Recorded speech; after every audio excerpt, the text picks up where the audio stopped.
Hello, welcome to the episode. This is a short little intro. I just want to say apologies for my mic kind of sounding bad in the first half of the episode. For whatever reason, when I use my ear pods, and I think this happened last week and this week and maybe for 2 more weeks, but I'm not going to use them anymore. But basically, it just I think it was picking up off either my monitor microphone or my headphones microphone as opposed to this nice, microphone that I have for podcasting and making videos. So I don't know why that happened, but apologies. When we switch about halfway through the episode, my voice returns to the normal dulcet. I have no idea what dulcet means, but I think it's good. Normal dulcet tones that, hopefully you'll like. So yeah, thanks for listening, and it probably is going to happen for like another 2 weeks, maybe, potentially. I haven't checked those recordings because I'm like 2 or 3 weeks ahead of where I record. But yeah, I'm not going to do that anymore, I guess, starting this Sunday, which should be the episode on Lawrence of Arabia and Warlock, which I'm very excited for. So yeah, anyway, enjoy the show. Throw some colors on the screen and paint me black and white. I want to see a thief in a gunfight or a heroine wounded in love. You can keep her lighted by an old flame left to frame, so I can read the feeling on her face, half in shadow, and know I felt that too. In danger and in love, you've got the dreams I was dreaming of. I've got 2 hours to pretend, so I watch a movie with a friend. Time's running sideways, and reality's gotta meet me halfway, so I'll meet it here again. Here's the Trading Movies Podcast with friends. Hello, today I'm talking to Elisabeth Waters, who is a singer-songwriter based out of Boston, Mass, who blends old school jazz with modern R&B and pop. Her recent album, While You're Somewhere Else, is a glance into the introspective musings of a woman seeking herself in connection with others, told in an eclectic collection of genres, mirroring the unexpected turns in the quest for identity. You can find her on Spotify, Apple Music, and Instagram under Elisabeth Waters. That's Elisabeth with an S. And TikTok and YouTube at Elisabeth Waters Music. And you can also go to ElisabethWatersMusic.com, also with an S, for all links, tour info, and so on. Elisabeth, hello. Welcome to the pod. Hello. Very excited. So Elisabeth and I were just talking off camera about Liz Taylor. So I watched last night. I generally try and watch, I think I've been typically watching like the movie like the day before the podcast, but normally I do like a Friday movie night with my brothers and my friend. We like kind of switch off, but 2 of my brothers were out, so me and my friend had been wanting to watch Cleopatra for a long time, and so that was awesome. And Elisabeth said that you watched a lot of epics like in middle school. You were like a epic gal, like 4-hour I epics. was. Yeah, like you being like, "Oh, have you ever seen Cleopatra?" And I'm like, "The Liz Taylor one? Yeah, Yeah. I've seen that one." I watched Cleopatra a lot. I also loved Giant, another 4-hour long Yeah. Elizabeth Taylor movie. Um, I got a and video about that one on my channel. That was a lovely one. Yeah. I love that one. That's actually the only James Dean movie I think I've ever seen. But what a good Rebel Without a one. Cause? I haven't seen that one yet. That's a good one. Yeah. Yeah, I think those are the only 2 I've seen. He only made a couple, right? I think He made so. like 3 or 4. But I was very into Elizabeth Taylor, so I never was that interested in him. I guess when I saw Giant, I was like, he just seems kind of whiny, but like, Yeah. Yeah, my buddy and I, so like I don't think I had seen a Liz Taylor movie until this year, I think. Um yeah, I just have a lot of blind spots. Like I grew up with like 2 older brothers. So we watched like, I don't want to say like boy stuff, but like, we watched a lot of boy stuff. I So get like, it. Yeah. yeah, a lot of like Indiana Jones, Star Wars, like Back to the Future type stuff. Um but yeah, I watched Suddenly Last Summer with Elizabeth Taylor for the first time, and Katharine Hepburn and Monty Clift for the first time this year by the same director of Cleopatra, actually, Joseph Mankiewicz. And I like, because I'd always heard like, okay, she's like a gay icon. She's like one of the biggest stars in Hollywood history, right? And I never quite knew. But then after watching like Suddenly Last Summer and Giant and Cleopatra, I'm like, okay, I get it. Like, I totally understand. My best friend is like, who I watched Cleopatra with last night, is gay, and we were just like, this is the coolest. Like, we're both just like laughing at her like her entrance into Rome. If to the viewers out there, it's worth watching Cleopatra. Picture like an Olympic ceremony of like her showing up into Rome is the only way I can. Is that how you would how would you describe that crazy entrance? Yeah, I don't know, just like the greatest because it's like the parade, right? Where she's like sitting Yeah, on top of like a giant float. Yeah. yeah. Um, There's like six opening acts, all yeah. dancers, and she's just like, "This is how I'm showing up." She's like, we're. It's like she was mogging everyone in Rome. Is kind of how we like in terms of like just like this is how I'm gonna enter. I think Yeah, she well, might have gotten Caesar killed that with that entrance. I kind of think. because they didn't like her, right? And she was trying to like spite them, be like, "Oh, you don't like me? Well, check this shit out." Yeah, it was a fascinating movie because like the structure of that is so weird, right? It's like on the upswing, it's like her kind of like encouraging Julius Caesar, and on the downside, it's like kind of her encouraging Mark Antony, but also kind of destroying him. Yeah. Um, yeah, but in a way that like, yeah, he just wasn't tough enough for her, I Yeah. It's think. been a while since I've seen that one. Yeah, I should definitely watch that again. a Um, she needed to be in a power couple, I think. yeah. That was cool. So how'd you Well, get into that? Oh, sorry, go ahead. no, I was just gonna say I think next on your Liz Taylor watch list should be Cat on a Hot Tin Roof. That one is Oh one of my yeah, favorites. another I Tennessee love that Williams, one. right? I've never seen that, Yeah, it's despite Paul Newman, being I in think. Tennessee. Yeah, Paul Newman and Liz Taylor, like the hottest people that have ever existed. You should yeah, definitely watch it.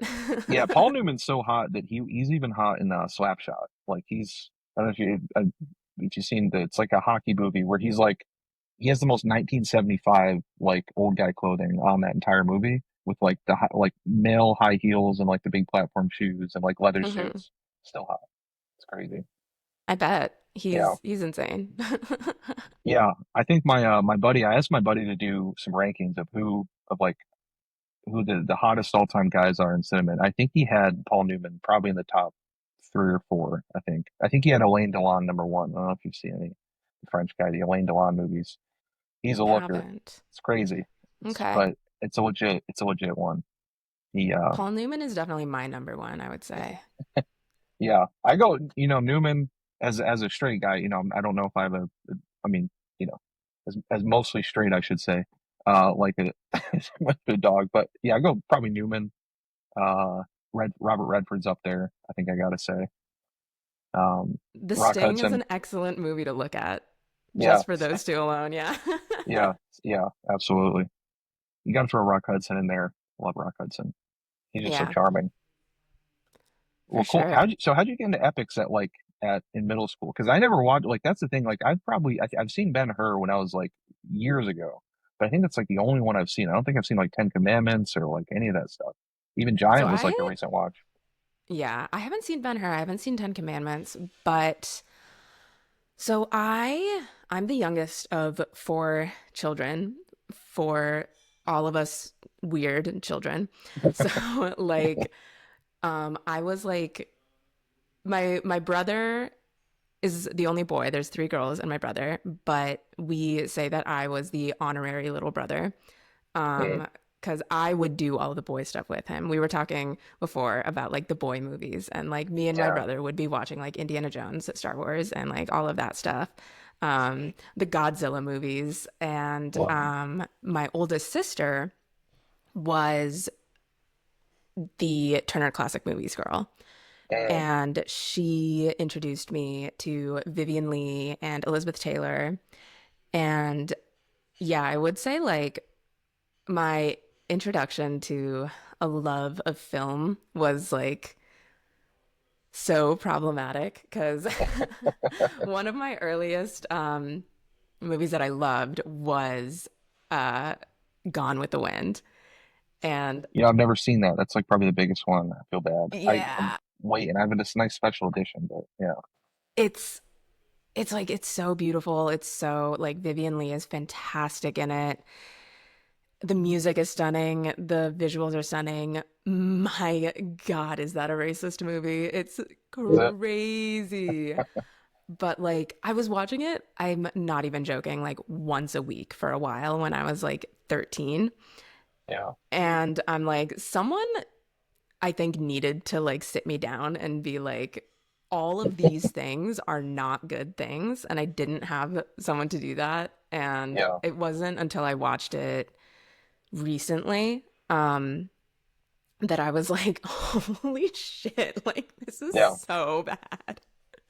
yeah. Um, but like, my God, it's so beautiful. Like, it's a rough one. I'm always, whenever I'm asking people if they want to watch it, I'm always like, hey, I know this is like crazy to ask, but do you want to watch Gone with the Wind with me? Yeah, yeah.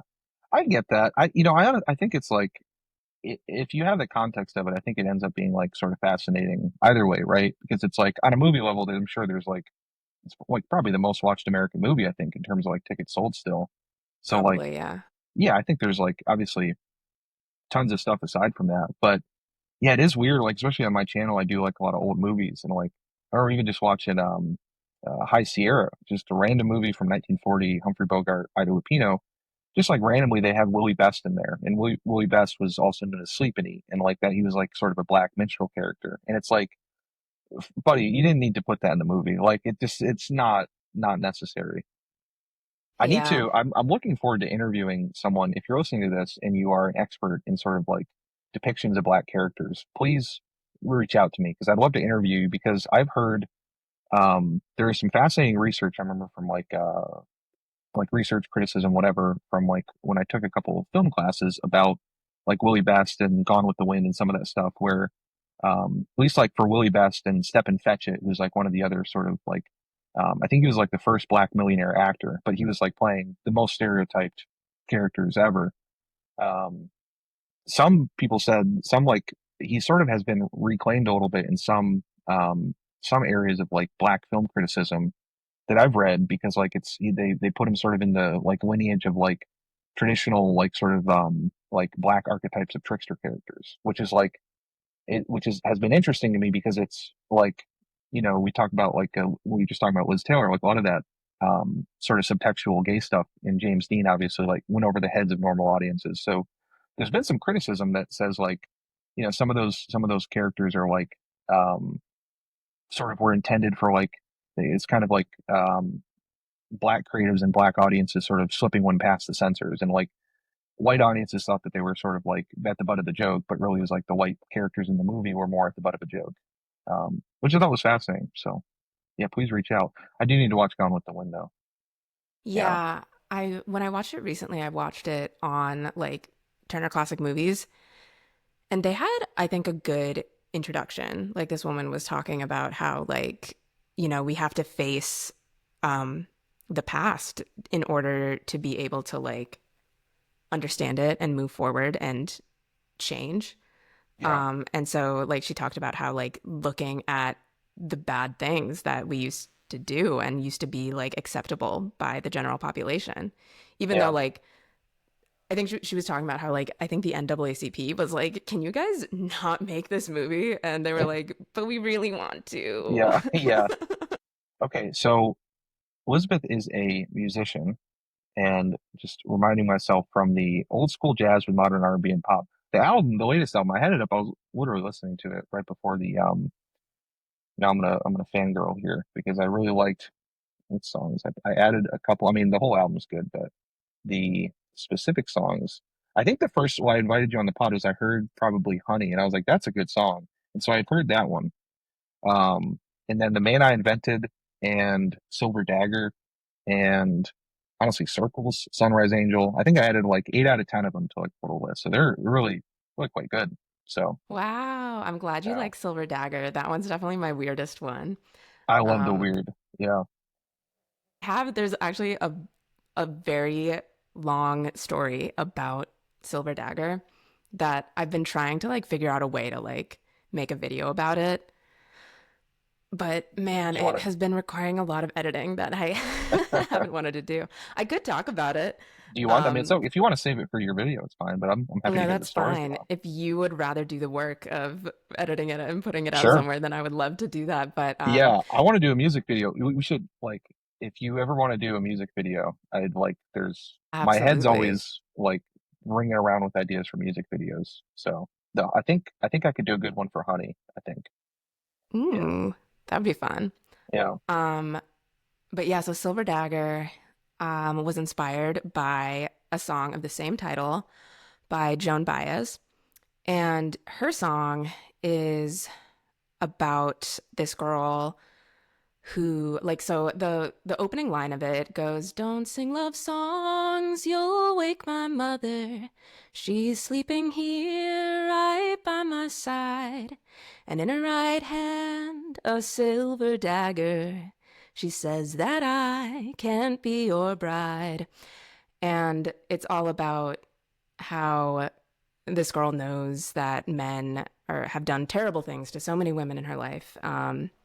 She sings about how her daddy's a handsome devil and he's got a chain 5 miles long, and on every link a heart does dangle of a lovely maid he's loved and wronged. Um, and like you'll hear in my song at the beginning of mine, I talk about I've heard about the chain you bear on every link a broken heart. But so her song, the Silver Dagger, is a weapon used to keep men that might hurt her away. Whereas in mine, the Silver Dagger is a weapon that I'm giving someone and giving them the ability to hurt me, even though I know they'll probably use it and I will get hurt. But It's like a yeah, metaphor like, for love, like you giving your heart out to someone and then like sort of exposing your own vulnerability. yeah. Yeah. Um, and there is like, I could like, if I had a keyboard in front of me, I could get into all of the music theory stuff about it because like I Sure. took the chord progression from Joan Baez's Silver Dagger and I changed like the a bit of the quality of the chords, like just a little bit. Like Mm. the major chords turned into like a dominant seven, and it's like in a different key, like a different mode. But like that song is heavily referenced in mine. Um, but yeah, I've been That's trying cool. to be able to tell that to people, and I have not been able Yeah, to figure out a way to do it that's well. awesome.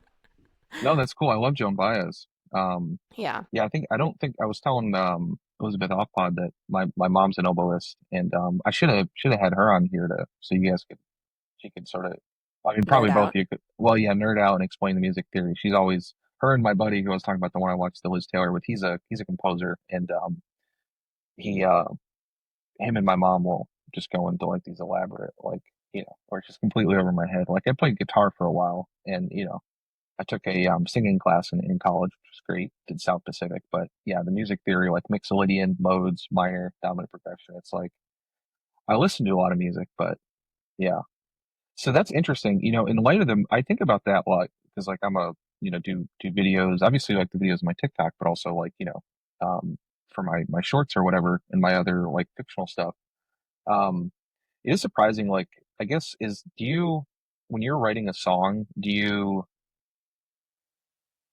listening to my old podcast, I keep asking like six different questions, and like I'm trying to get better at it. So apologies if you were apologies, Elizabeth, but I would start like six sentences.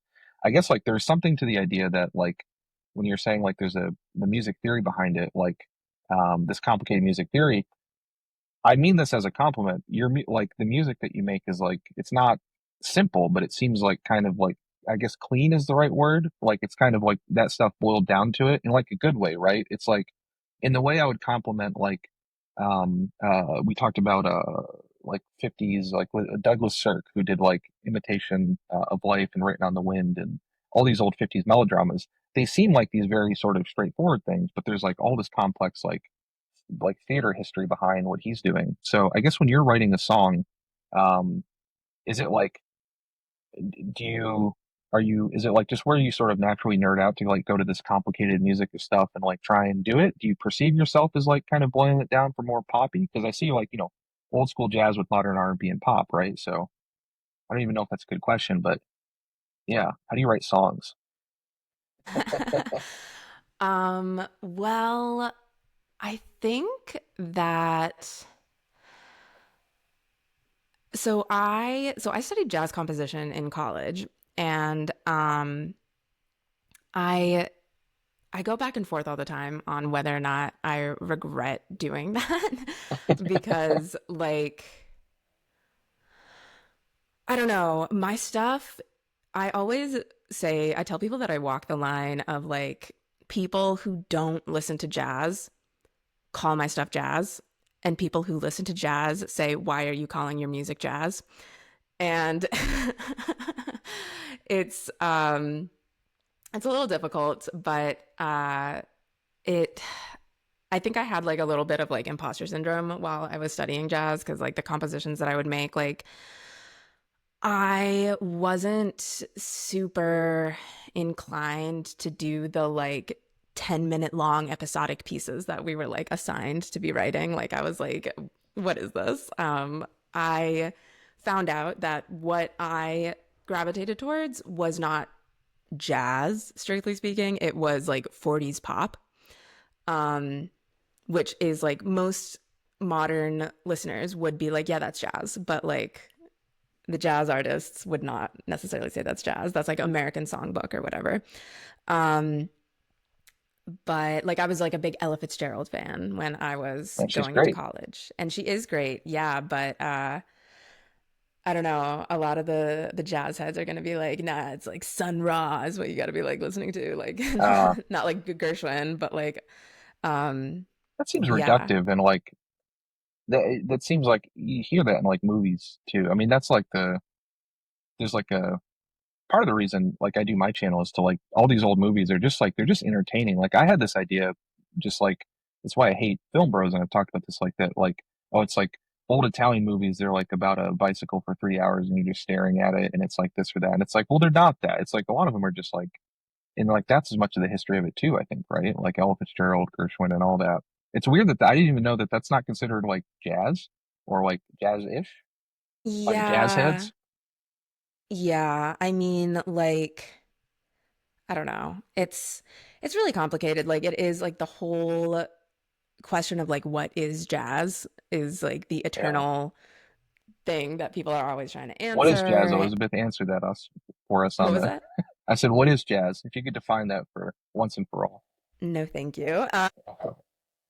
But like I really liked jazz composition because I liked learning about the music theory. Like I liked just nerding out in that kind of way. It is like really complicated music theory, and I just loved learning about it and taking little pieces of it and applying it to my music, which goes a lot more pop and a lot more like if you listen to my first EP, Blue, I tell people that it's like imagine if Alan Menken and Amy Winehouse wrote music together. Mm. And it makes a lot of sense because I taught myself how to play piano when I was younger, reading my mom's she had these like vocal piano Disney books. So like all of like the 90s Disney movies, those vocal piano books, I would just like play through them because I knew what those songs were supposed to sound like. And so I could like teach myself Yeah. how to read that music because I knew what it was supposed to sound like and I could get there. And that was kind of my first exploration into music theory. Like I would be like, oh, why is there this like minor seventh playing here? And that's how I learned like, oh, that's a dominant seven. That's like, Mm. I don't know. Yeah. It was a big fundamental thing for my music education was Alan Menken, and he does kind of inform a lot of my songwriting sometimes, which is a I little don't think I bit know him at goofy. all. I love Amy Yeah. Winehouse, but I don't think I know. Should I So know? Oh, Alan Menken did the music for The Little Mermaid, Aladdin, okay. Beauty and the Beast, Pocahontas, Hunchback of Notre Dame, Mulan. Like, I've never seen any of those. I've never seen a Disney movie. Yeah, so that's oh the probably the my yeah God, that's big blind wild. spot. Yeah. My I told my yeah regular viewers apologies, but the as I'll probably tell this story a bunch, but yeah, my grandma was like an early feminist, and my mom as well, and they I that sounded really bad the way I said that. I mean, like feminist. They were like they didn't like they thought it gave like young children bad impressions of like women. So the I that's what they say. I think my mom just really liked personally the music in Looney Tunes, so she always wanted to put on like for me because like all like the merry melodies and all that. So because she's an oboist, so she like I think she just not that the music in Disney's bad, but a lot of Looney Tunes is just all music, right? So it's just like all silent. So she could listen to it from the kitchen while I was like in the living room just watching it. But Yeah. And I mean, Looney Tunes would also bring in a lot of like opera and like classical music and stuff. yeah, It's a yeah, lot of absolutely. people's introduction to classical music and opera. I love it. Um, yeah, Yeah, absolutely fantastic. I would say their critiques of Disney are not unfounded. yeah. I was I'm right now practicing Colors of the Wind from Pocahontas for my mom's student is singing it for a recital and I'm playing piano for her. But it's one of those like Pocahontas, like it's another one where like yikes, Yeah, rough, romanticizing like a really bad story, but like that's goddamn, 95 Alan too. Menken. Yeah, Alan Menken went Yeah, crazy on that score though. And like whoever designed the like color palette for that movie was going out of their mind crazy with just beauty. It's so beautiful and it's it was so rough. beautiful. It's so rough. Yeah. You know, now that you say that, I think I did see that one. I think I might have, well, I think I might have, well, my ex, I think we watched that potentially. Now that I say maybe, or maybe she just showed me clips of it. I can't remember. Yeah, Yeah. the like I am I'm a big animation girly. I when I was in high school and I was thinking about what I wanted to do for college, I was deciding between music and animation. Um, but I think when I was a senior in high school was when Disney closed their 2D animation department, and that was like my dream was Uh, Disney animation. And I was kind of like, all right, I guess I'm doing music. So, yeah. Well, I'm glad I picked this movie then, The Invention for yes. Destruction. So we could, Yeah. I totally forgot to even say that, but we picked, yeah, it's behind me somewhere. The Invention for, have this actually, you'll probably appreciate this. I didn't know this was, I got to crack open this, uh, Criterion box question. So it was Carl or Carol Zielman, and he's got three of them: Fabulous Baron-Munchausen, Invention for Destruction, which we watched, and Journey for the Beginning of Time. But I was nerding out over this thing probably because when it opens up, let me do this like it goes like has like a little. I don't know if you can see that, but it's like a little pop up thing in the DVD case, which is Wow. yeah, love it. I That's love so this stuff. cool. Yeah. And then, so Elizabeth had picked Fool's Fire by Julie Taymor, which also, I don't know if it has animation, but it certainly has a lot of puppets, and I don't know if it had stop motion, a lot of puppets, and Yeah. a lot of just brilliant production design. That was really cool. So yeah, Fool's Fire. Why'd you pick Fool's Fire? It is a favorite of mine that like no one has ever seen. Yeah. So I One of the figured why least not? watched movies I think probably I've seen so far. I think only 546 people, yeah, on Letterboxd have logged this. So Wow. yeah, that's quite crazy.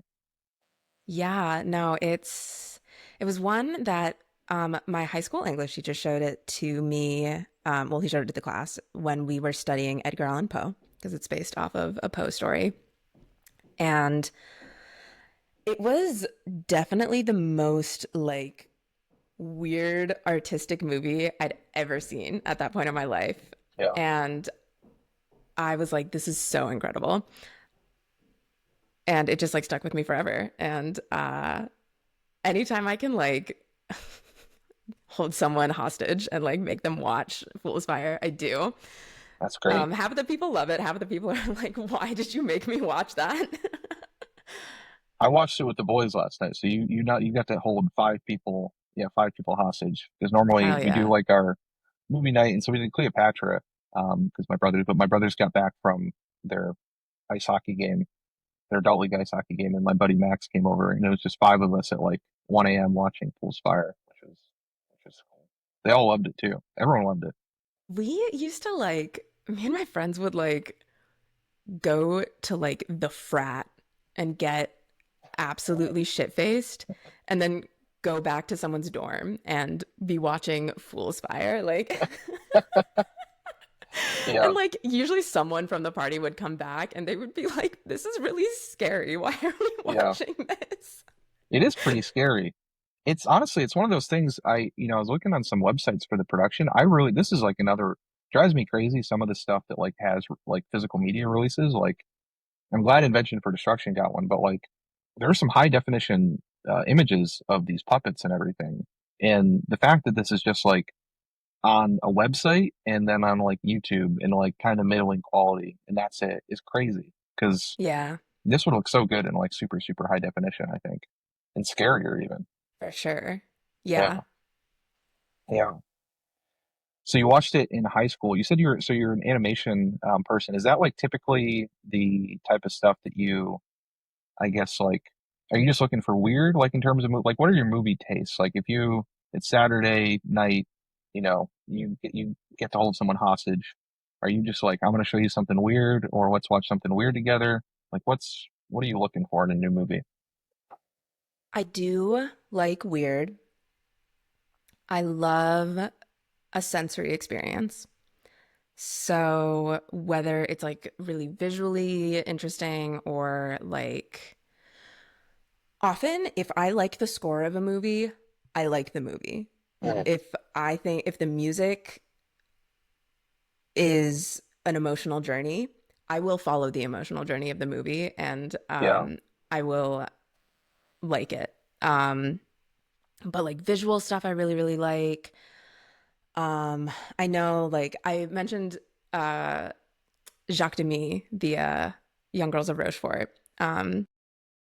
And that one is both musically really incredible, like super cool, like 60s, 70s, like French jazz, but it's the visuals that are like stunning. It took me, I think, like four times of watching that movie to find out what the plot was because I was just Just in awe of it. staring at like, yeah, the visuals. Because like, it's like throughout the whole movie, every time someone is wearing like the color pink or there is just pink in it, it's all the same shade of pink. The Mm. shutters, the like umbrellas in the background, awnings on buildings. Like Jacques Demy would like take over a town and make it look the way that he wanted it to look. It's very clear that like Wes Anderson was really inspired by this. I don't know. It's like a visual uh treat. And I love that stuff. I mean, then I'm also like obsessed with stupid rom-coms and stuff like that. Like Yeah. if Totally. something can take me on an emotional journey, which I think is another kind of sensory experience, then I'm down. Like Yeah. I'll watch I've watched How to Lose a Guy in 10 Days a million times and I will watch it a million more. Good So movie. yeah, I It's don't been years know. since I've seen that one. I haven't seen that Jacques Demy one. I really love La La Land. That's like the people ask like I get a lot some flack sometimes for like shitting on modern movies, but La La Land is like and I think it's love that movie, and it's I believe it's like really inspired by Jacques Demy's Umbrellas at Cherbourg. I want to say, which I also haven't seen. I haven't seen that or the other one. Yeah. Sounds like I need to. I've seen Umbrellas of Cherbourg. I do watch Young Girls of Rochefort more because it has Gene Kelly in it, and I love Gene Kelly. That's So, the goat. yeah. I Yeah. think it might have been the last movie that he danced in. Oh wow. I'm not, you should ask your local librarian about that. Fact check that. I don't know if that's I true. yeah yeah. I'll definitely. I love Gene Kelly too. Yeah. He's another one I'm sort of late arriving to because I never that was like another blind spot, and I'd never seen Singing in the Rain until like this last year. Now it's one of my all time favorites. I've watched it like three or Yeah. four times since then. Um, I get it. Like it's just one of the, okay, that's why everyone just adores this movie. I just watched like a little documentary about Gene Kelly. It was like on YouTube, like a 20-minute documentary about him. Crazy. Like he directed Hello Dolly with Barbara Streisand in it. Yeah, Stunning. Like pretty his good. yeah, I believe he directed Singing in the Rain too. Like I he think with Stanley Donen, I think he co-directed, I believe. Yeah, yeah, but like he when he stopped being like a phenomenal dancer, like once he got older, people kept wanting him to dance and he was like, "No, I'm just going to be behind the camera. Like yeah, I am going to do what I want here." But like I found out that apparently he would work as like a mentor for young dancers that's after he like had retired. And apparently like Michael Jackson went to him Oh, And I believe it. Gene Kelly said, like, his big advice to him that Michael Jackson took was like, if you wear white socks on stage, your feet will stand out Interesting. when you're dancing. And Michael Jackson was always wearing white socks with his black shoes and his black pants so that you would see his feet. Yeah. And it's like Gene Kelly's the one that told him to do that. Like, that's crazy. Yeah. That makes a lot of sense. It's funny that, yeah, he's probably, I would imagine probably some people know that connection, the Michael Jackson, Gene Kelly. But I think he is one like, I talked to a little bit of my channel about like Jackie Chan was a big Gene Kelly fan. You can tell that in like his work as well. Yeah. Just like from the dance, like people think he's like an action. He's like he's like he's making action movies as an excuse to make like dance movies basically just with martial arts, you know. The So way that both of them play with a set, like jumping around a set and moving around a set, you can definitely see like the connection. absolutely. Yeah. That's one thing I loved about Everything Everywhere All at Once. That's like the you can kind of tell the lineage from like Gene Kelly to Jackie Chan to that movie just because of like of the I'm thinking of like the scene when they're in any of the scenes, but when they're in the office and they're doing like the where the I think they like the guy gets like the trophy up his ass or something. Like there's like a big setup of that. That's I really actually haven't really seen that one yet.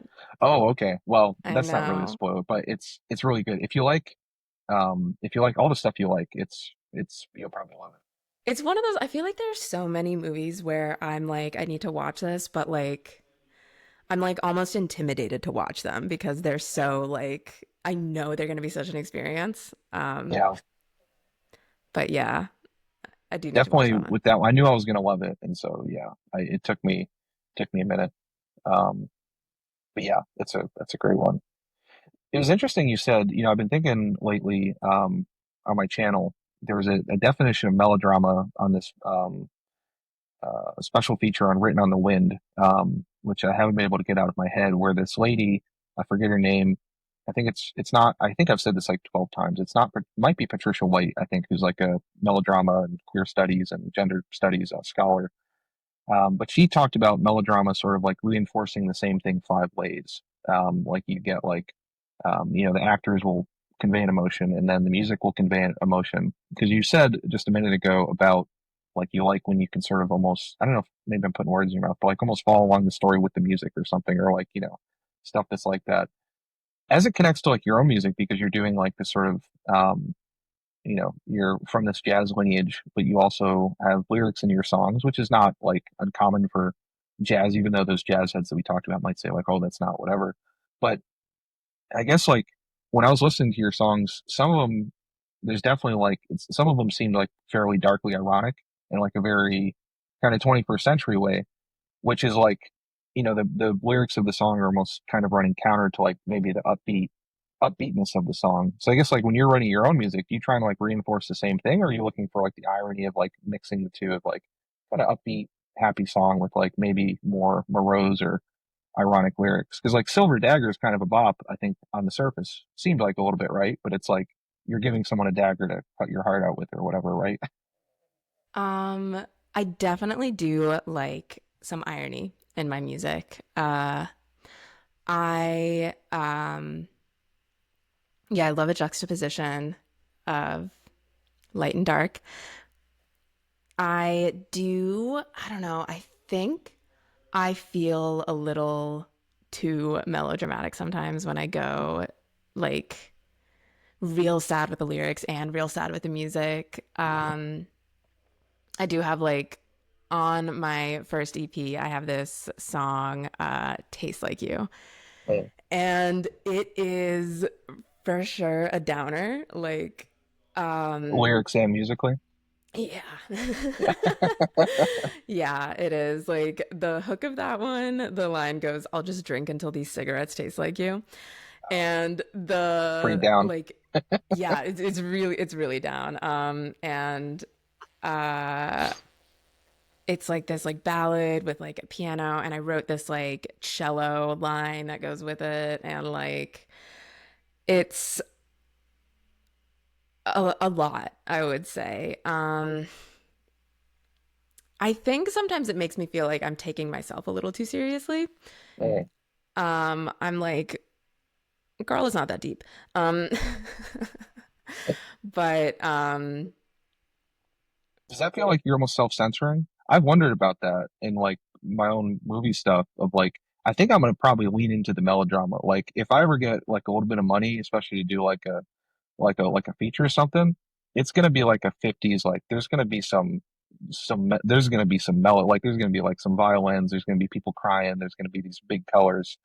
And I feel like it seems like I've like not done that, especially with like my first short. I probably should have gone more melodramatic with it because like I felt these things. But then to your point, like what you're saying about like, well, is it that serious? Like what's ever serious? Like I almost feel like I talk myself out of it, like going too deep. Do you find that you do that?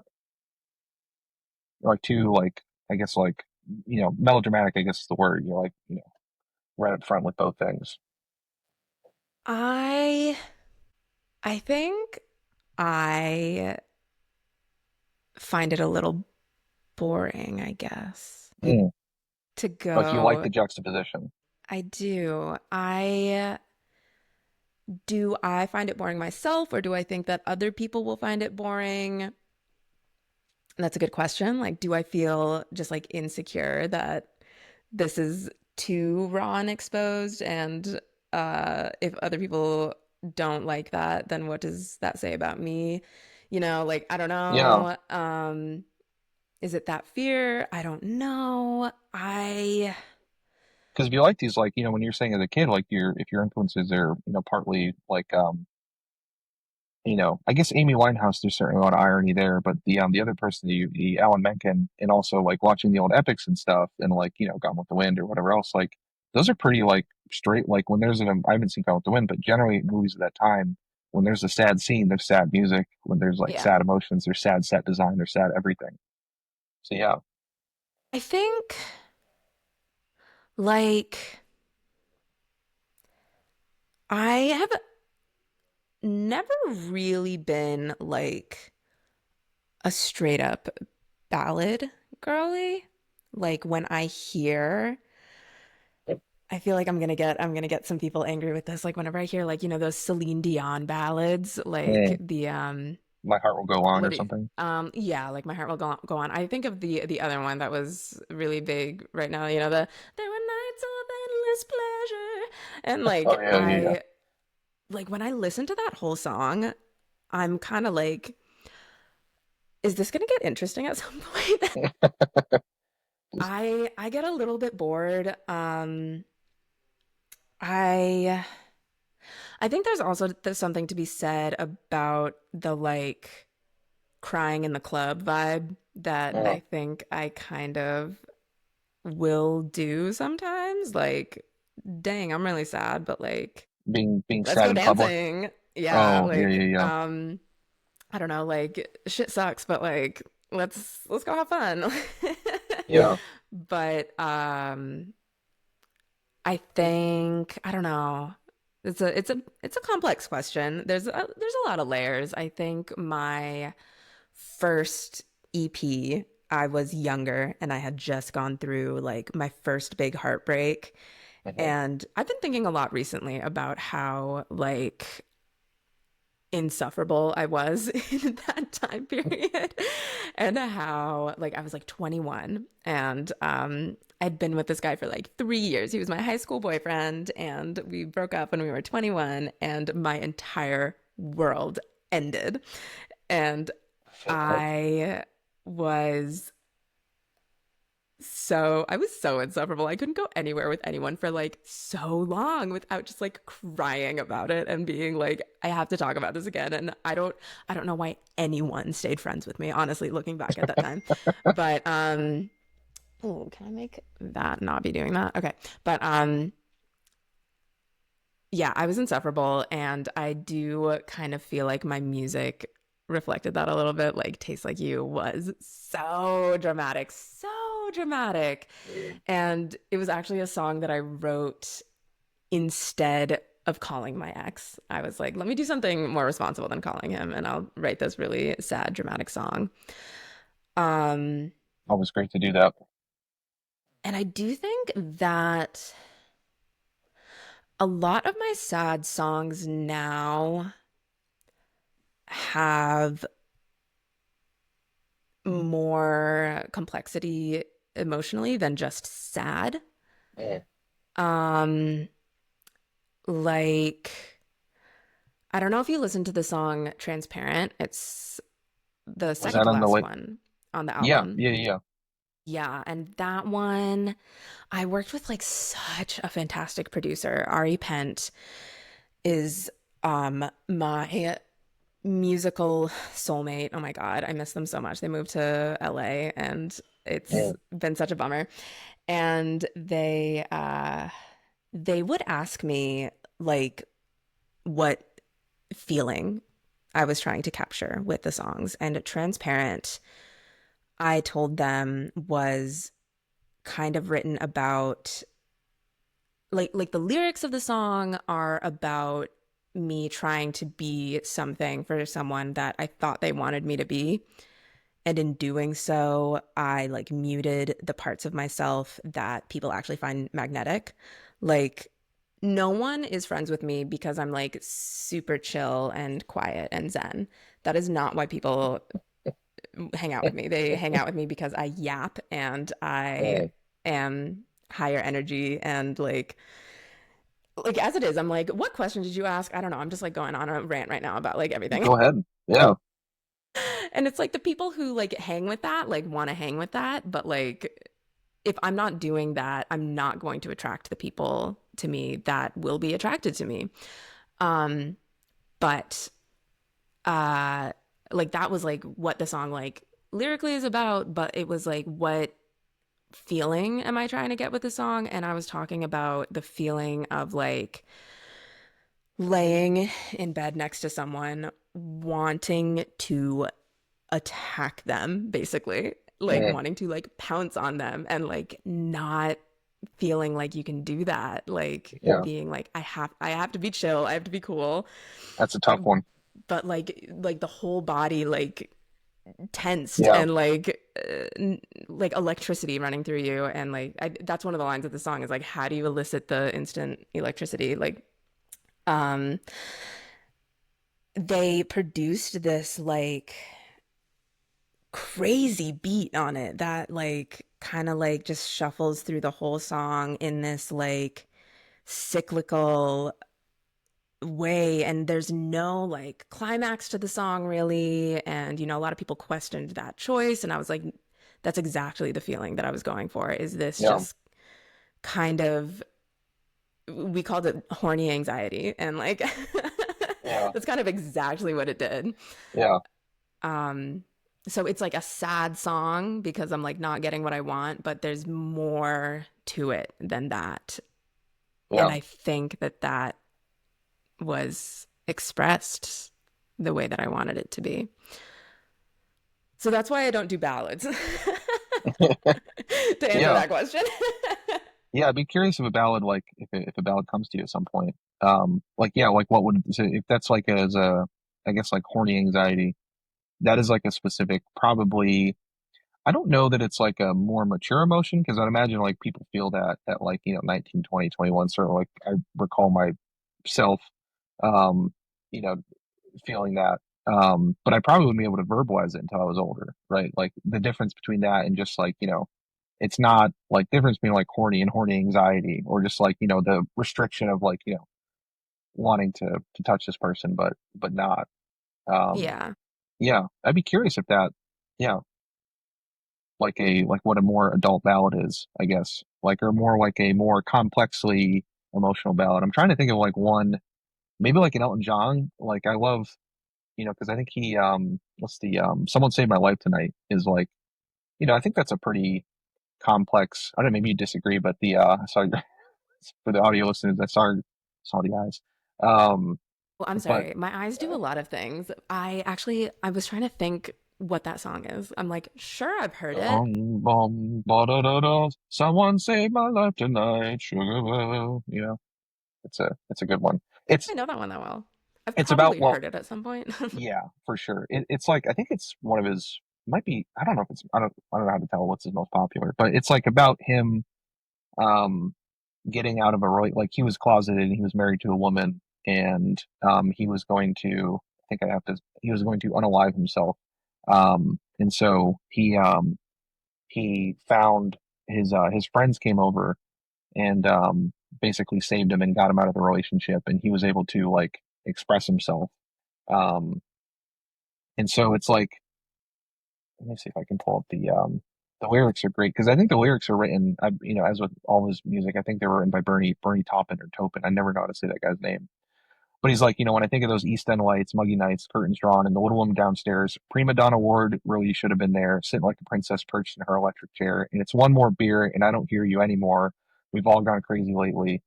You almost had your hooks in me, didn't you, dear? You had me roped and tied, altar bound, hypnotized, sweet freedom.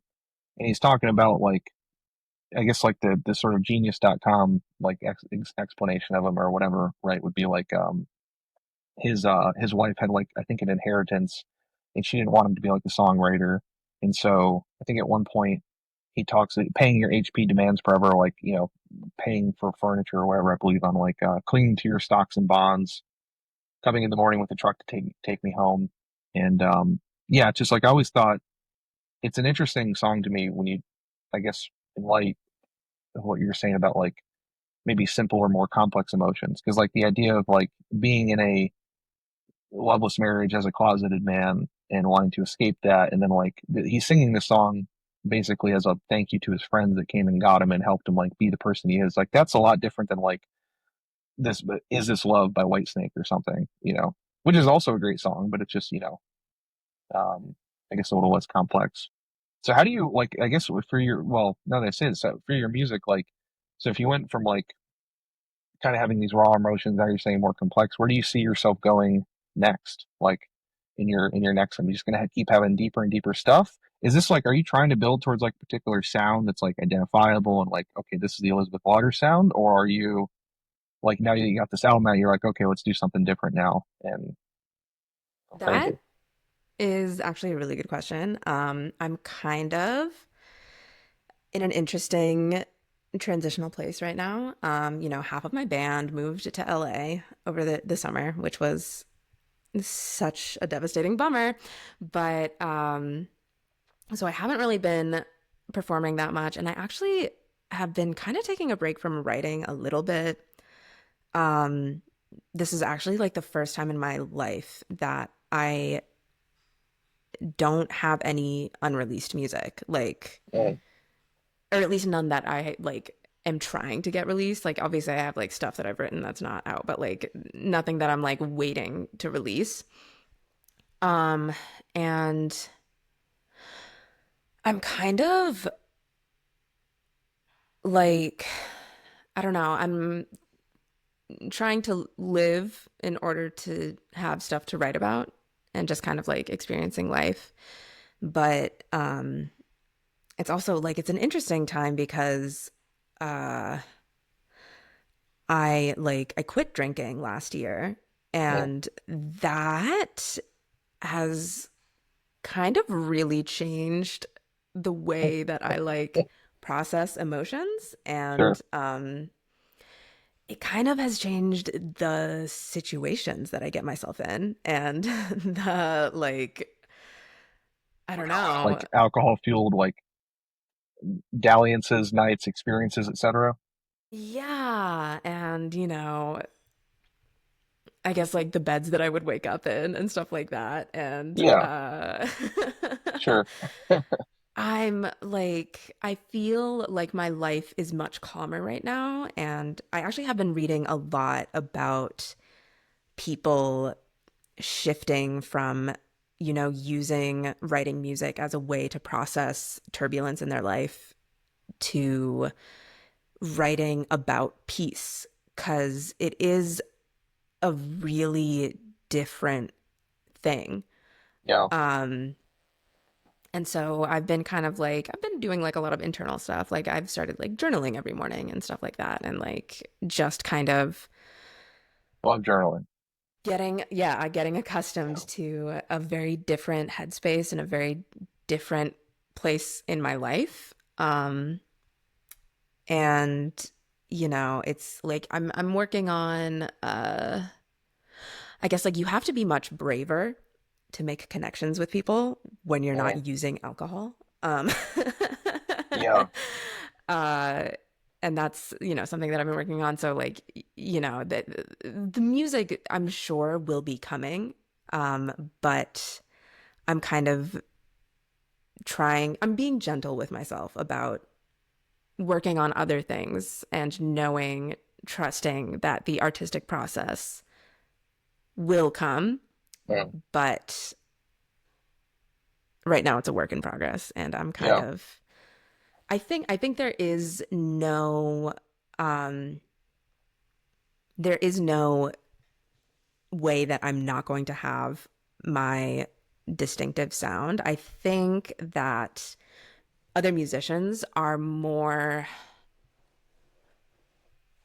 they notice my sound a little bit more, because I think a lot of non-musicians hear my album and they're like, wow, every song is like a completely different genre and sounds so different. But like, I thought it was so funny that when I brought Honey to my keyboard player to have him play for the first time, and he was just like, yeah, this sounds exactly like an Elisabeth Waters song. And I was like, what do you mean?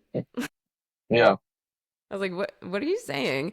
But I'm actually kind of thinking about getting into some of my more jazzy stuff. I recently was looking into my like portfolio from college, and I was like looking at some of that stuff, and I was like, hold on a second. I think I might have been cooking with some of these. And like a lot of those things when I was in college, I like I was like so depressed and so like isolated and I hear you. so not doing what I should have been doing at Berkeley. And a lot of the music, 99% of the music that I wrote for my classes was stuff that I wrote because I knew it would get me an A. It wasn't stuff Mm. that I thought would sound really good. And so I didn't really value it at all when I was in college. And I would always get so frustrated when my teachers would try and put a spotlight on my music, and I was like, why are you doing that? It's not good. When like Yeah. everyone else in the class was working on stuff that they really really liked and wouldn't necessarily get them a very good grade, but they didn't care because they were passionate about what they were writing, and I was like, that's not what I was doing. But looking back on that stuff now, I'm like, oh, yep, I hear Elizabeth Waters in there. That Mm. this is there's something to the way that I write that is distinctive Elizabeth Waters. Like, I don't even know how to put it, but Yeah. it it's definitely there. I hear it now. I won't ask you to put it. That's always the hard. David Lynch said that about his, like, you work all this time to make a movie, and he's like, that's the thing. And then they immediately want you to turn it back into words, right? It's like, well, the emotions you're trying to convey, were like, they're in the album, right? It's like, that's the, do you worry? I will say though, having said that, I wonder about this. So as a, you're on TikTok, you're on Instagram, you're on YouTube, Spotify, whatever. YouTube, Spotify, like in Apple Music, that's like your music. But I guess like in terms of like building an audience, because you said that you might be switching more from writing to a perspective from a perspective of like peace as opposed to turbulence or whatever. Um, do you worry if you go into like, do you have anxiety about like, if now I'm starting to write these more peaceful songs that are coming from a place of peace, that like, the audience that you have sort of built up, maybe writing more turbulent stuff, like, are they going to go with you? Or to your point, are you just thinking like, well, it's an Elizabeth Waters song and hopefully they'll get it? Because when I was starting my team, I'm still pretty new to this. When I was starting it, I was like, I try to be as generic and everything as possible. And I don't want to like box myself into covering one particular type of movie, because I don't watch one particular type of movie. And I see people on there that's like, they brand themselves as like, I don't know, like the coffee nicotine. I'm looking at objects on my desk, like the coffee nicotine gum conservative or something. Like, I hope there's no one like that, but like the coffee nicotine gum, like cat uh, reviewer. And it's like, well, if you call your channel that, then like if you want to do something else, it's kind of different. So I guess like, do you have anxiety over that? Like if you're switching from this other stuff, like, are or are you just like, I'm just going to do my thing now? I think I'm kind of just like, I'm just doing my thing. I've never really been that great at marketing. Yeah. So why should I care about it now? No, I Do you care about it all? Like, I guess when like putting up your music and everything, like, on your TikToks or I like whatever. It's like, oh, I want to get this. I think I tried to care about it, and I think I've found that just the more authentic I am and kind of the more cringe I am, Mhm. the more people like connect with it. Yeah. And it's I don't know, that's tough in and of Yeah. itself. Feels kind of gross as an artist, right? To like, and it always feels kind of gross to me as like, there's my thing, but then now I'm like switching into business mode and I'm talking about myself, you know? Yeah. Yeah. I mean, it's tricky. It's like I do find it tricky being super vulnerable. Like, it's really funny because like I was talking to like my bandmates and they were talking about how much I use metaphor in my lyrics. And I was straight up like, what are you talking about? And they were like, you completely are just writing metaphor all the time. And I was like, I get huh, that. like that's not how it feels to me because I'm writing what it feels like what Mhm. it feels literal to me. Yeah. Um, but I do think that I think I might be hiding behind metaphors a little bit. Like I'm being as honest as I can be, Yeah. and I'm using a metaphor to do it because speaking plainly about it would be humiliating. Do you have a dream collaboration? So this is a more straightforward one. Do you have a dream collaboration that you think you would do with like a musician? Like, is there musicians out there that'd be like, okay, I want to feature on that song, or like, let's do a duet? Who would be your Tony Bennett? Like, assuming you're Lady Gaga or something. Sting. Sting? That's a Yeah. good one. Yeah, I think it'd be that'd be really, great. really fun to work with Jacob Collier just because, like, he's such a crazy genius. Yeah, But I think I would love to see what resulted from a collaboration with Sting. that's great. Do you like? Are you self-consciously like influenced by the Police Sting? Like, is that something like? Is that just like someone you really like, or is it someone you view as like, oh, this is like I kind of want to do a little bit of this? I'm definitely very heavily influenced by Sting. I wouldn't say that I intentionally make my music sound like Sting, but It's in the like hopper. my song "The Way You Talk," you can kind of sing Englishman in New York over it, and it's the same song. And Sting was just like, I sometimes make the joke that like I make music for dads because like Oh, Sting I was like like, it. Yeah, I'm very dad code. I I don't have kids, but I know what I look like. my my dad would just like so on Saturday mornings, my mom would let my dad play music as loud as he wanted to while he cleaned the house. And Sting was heavily in the rotation. And I yeah, I like didn't even realize how much of an influence that like was on Mm. me until it was really funny. Like I was talking to a bunch of my friends and I was like, "Hey, you guys, when is the last time that you listened to Fields of Gold by Sting?" And they were like, "I don't know, like 12 years ago in my dad's car." And I was like, "Correct." So, um that's actually the best song you've ever heard. You just don't know it yet. You need to go listen to it again. I don't think I know it. Um but like yeah, I was like getting all my friends really into Sting. Cause yeah, for a long time, I think a lot of us were just like, yeah, that's just like some guy that my dad really liked. And it was Mm. like, wait, hold on a second. He might have Yeah. been right. Yeah, my dad had a similar. My dad's like a little bit hard of hearing, so he always plays his music tremendously loud, and he's always like gardening and doing stuff. So and he also loves to clean. So the Saturday morning cleaning music in the house, I feel like we share that. That's cool. Is there a Yeah. surprising is there an influence that people would be surprised about in terms of your songs? Like it's that or your music in general, like it's there or it's in the hopper or it's like something that maybe you don't think about, or just something that you've recognized that you think people might be surprised by? I, when I was in college, I was a big emo girly. Um, Matches the emotions that you were going through, it seems like, with the college breakup and the turbulence.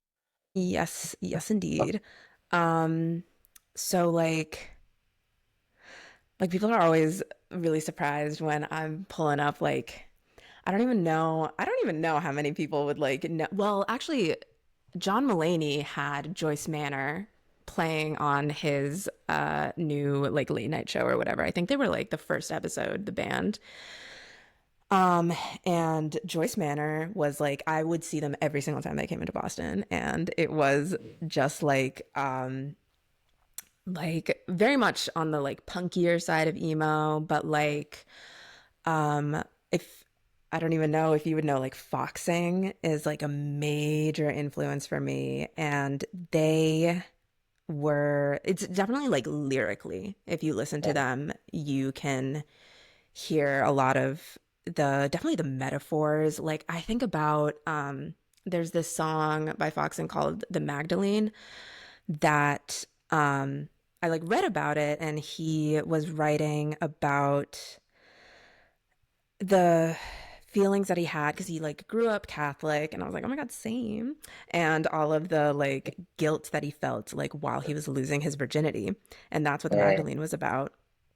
And I I often talk to people, like especially like other lapsed Catholics, who like I'll talk about how like the time in my life when I felt the most devout and the most like God fearing was when I was going through puberty. And it's like all of these changes are happening to you, and like in Sunday school they're telling you that they're all bad. yeah, how dare you? Exactly. And like I was talking to my mom about this, the how like, they love to drill into you that like thinking about committing a sin is just as bad as committing it. And how when you're going through puberty, I'd you're be, yeah, I'd be you're thinking about fucked a lot of things. if that's true. I'm so fucked. If like thinking about, Yeah. yeah, because It's a there's always the really thought you have, but then you don't act on it, you know? yeah, it's like a really awful thing to like Yeah, be making children feel guilty about. yeah, And I mean, I'm sure there are some like churches and some places where they are less severe about that. It was just like my Sunday school happened to be very severe. yeah. And it's really like my poor Thought parents, like crime, right? exactly. Yeah. But my mom was like, Elizabeth, like, why didn't you tell me about this? Like, I wouldn't have had you going to Sunday school. And I was like, I don't know. Like, I thought Sunday school was just supposed to suck. Like, it's just some shitty thing we had to do. Just, yeah, everyone hates it. Yeah. Yeah. Like, I knew It's like, it was never supposed to be fun. yeah, it's like having a run in gym class or something. It's like, no one likes this. Yeah. Um, but my mom was always very good about like whenever I did tell her about things that I've learned in Sunday school that were crazy. Like I remember it was a 90-second drive to get to my church from my house, and I was driving home one day. I was like, yeah, like they were telling us today about why like contraception is a sin, and she pulled over on this 90-second drive to be like, that is not true.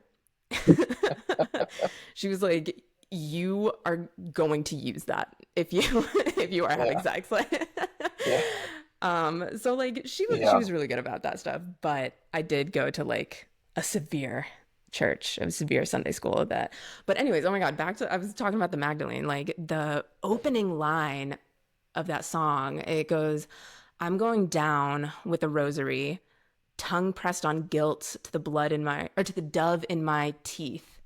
Mhm. Um, and he says something about like the taste of Christ sits still while I swallow your insides. Mm, And it's like, did you wonder where I got into metaphorical lyric writing? Like yeah, yeah, that's a great song. And listen to Foxing, everyone out there, because they're yeah, fantastic. Yeah. yeah. The Catholic thing is interesting. I know the experience of that. Like I know my dad's side is Catholic, but like the lapsed of all lapsed. Like I think we went to church like twice a year probably. My mom's side's like is Jewish, so they just didn't raise me with sort of anything. But like my cousins were and everything like that. And then I moved to the South when I was like 11 and 12, and like similar thing of like going to people's churches and like he just hearing the stuff that like was coming out of the church is like this is kind of wild to tell to a 12-year-old. Like I remember, Yeah. I think I've told the story earlier on the cast, but I went first time I ever went to a Protestant church was like 12, and my friend invited me. We watched Left Behind and the Kirk Cameron movie, which I love, by the way. Highly recommend Left Behind, um, which is a crazy movie. I'm definitely going to do it on the pod at some point. But the I didn't realize that the church had invited like all these middle school kids, like all like 20, 12-year-olds to basically have a proselytize to us and like Left Behind. So they showed us Left Behind, which is about the rapture and like people getting sucked up into heaven or whatever. Including there's a great scene in a plane where like half the plane gets raptured out. And yeah, it's wonderful. It's so over the top. I love it so much. But I Wow. was like, this is badass because it's a very much like to me it was just a boy movie. I was like, oh okay, this is like a religion themed like Star Wars or something. But then this lady gets up at the end of the thing and is like, this is going to happen in real life. To like, this could happen tomorrow. This could happen next week. You never. So it's like you need to get right with Jesus. And I remember even thinking that I was like, you can't say this to 12-year-olds, lady. I remember just like being Yeah. like, I was like, not. I was like, come on. But I was like, it's a movie. I just remember thinking. But I remember just looking around and some of the kids were getting horrified. I was like, you can't say this. Yeah, Yeah, it's scary. yeah, that's wild. Okay, so I got a good. Yeah, there's a couple of good Catholic movies and coming of age movies.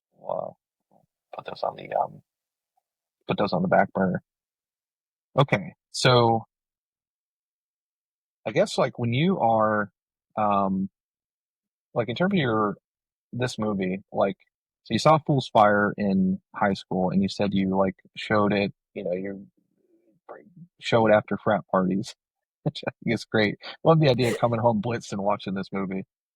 Sometimes it Um was a pregame movie too. We were that's insane. yeah. It's honestly for a 50-minute movie in the background, because you kind of like tune in, tune out, right?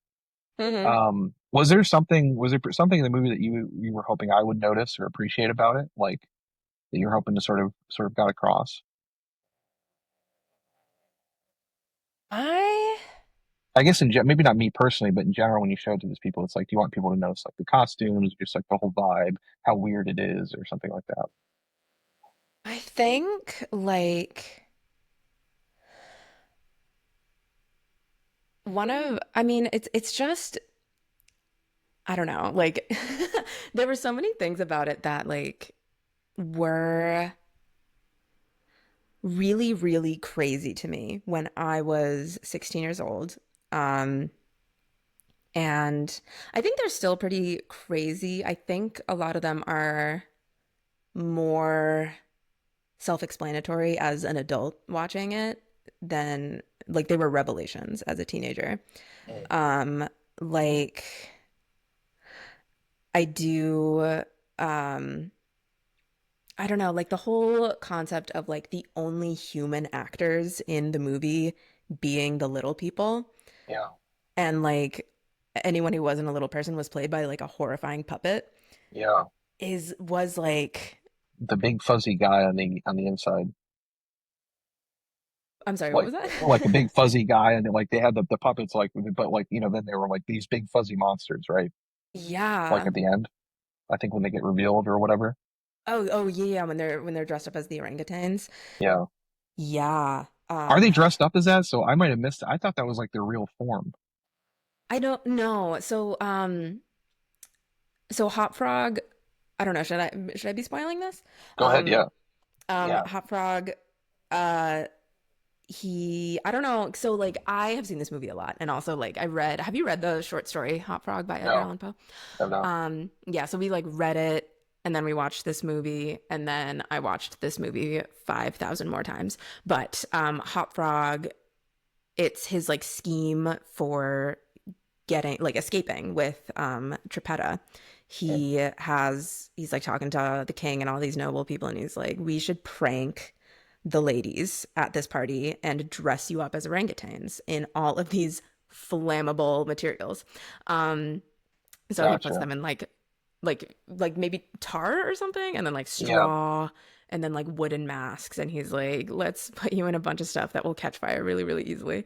And Gotcha. Okay. I honestly couldn't tell if that was like their real form. Like, because I was like, just no. yeah, yeah, yeah. Okay, that's cool. I mean, but like, is it supposed to be representative of like the monsters that they are? Like, Yeah. who's to say? Maybe. But yeah, like it is. It's like I would say that it's probably the way that Hot Frog sees them. Mhm. Yeah. Yeah, They look I think. fucked up. Some Yeah, fucked up mass. Yeah. Yeah. yeah. It's kind I of mean, like me and my friend group. It was like, oh, are we watching ourselves here? That's kind of how we are when we're about to eat a big dinner tomorrow for Mother's Day. We're taking my parents out. It's me and my brothers, my oh my friend, God, and the dinner scene. The yeah, dinner scene's it's gonna crazy. be me tomorrow, honestly. Yeah. Yeah. Um, but yeah, I know the other thing that like blew my mind was the depiction of like the prostitutes when Yeah. all of the nobles are in the bathhouse, and like I didn't get it necessarily when I was 16 that Yeah. The because they wooden take dolls. those the wooden dolls, and like I was like, sex dolls, and I was like, but why does the one at the end turn her head and shed a tear? And someone had to be like, It's probably my favorite shot in the movie, the tear shed. yes, Yeah. oh my God, the Very way, viscous too. The and the way that yeah. they're like discarded like all over, they look like dolls, like Yeah. lying in unnatural positions. And Yeah. Brutal sex worker like metaphor. Speaking of oh metaphor, like yeah, yeah. and that blew my mind when I was younger. And uh I just think that so much of the imagery is so striking and really produces an emotion. And Yeah. I guess that is why I like to share it with people, is that it's so like viscerally emotional. Yeah. um you're gonna feel things when watching that, and it's Yeah. probably some discomfort. Yeah. We love weird stuff in my bro. We had been watching some Jan Svankmajer.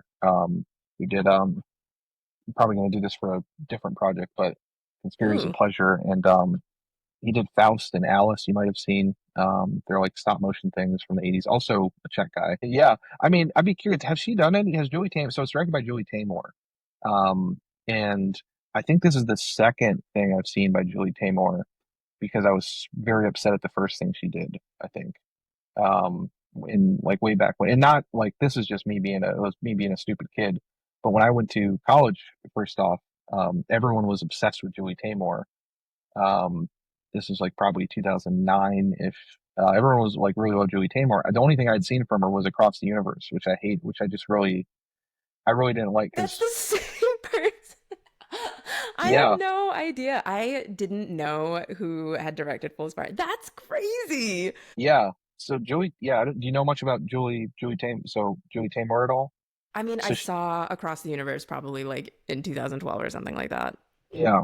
So she is like a renowned theater person, and she has she did her like she's famous I think for she did The Lion King, I believe, like the stage adaptation of The Lion King on Broadway, which like was like the biggest thing. Speaking of Alan Menken, she was That like it makes was a like lot of sense. yeah. So she's Like like the a puppets, huge yeah. yeah. Me being like not not really ever having a lot of money, and also I don't think my parents were that. I mean, my mom likes Broadway, but we never like went to see any Broadway shows. But like I was in college, I was like this kind of, poor kid coming out into the Pacific Northwest, and I'd never taken a theater class. We didn't have a theater program. Like, we had agriculture, and like, you know, yeah, like barely had anything. But then like all these kids I went to school with the theater, like they loved Julie Taymor because they had all seen The Lion King, and I think she was doing Spider-Man. She did like a Spider-Man thing at that point, and I was just like, the lady that did Across the Universe is like this. Like, there's no way that could be like a super like. Not that it's like a terrible movie. I just really love the Beatles. And my mom really loves the Beatles. So, but I was like, how is this like the thing? So I remember just thinking like, I'm not gonna like. She wasn't like very high in my list of like, I guess just people to watch. Um, which is probably stupid because I think like after seeing this, it's like, oh shit, it's like there's probably something else going on with Across the Universe because this is genius. And Yeah. yeah, I never would have been like, yeah, I need to watch more of the person that did Across the Universe. Like Yeah. I never would have thought that. Knowing that she did The Lion King is very interesting because the puppet designs of The Lion King are crazy. Like That's what my brother said. I think he's seen some designs. Have you seen the actual, did you see the actual show at all or?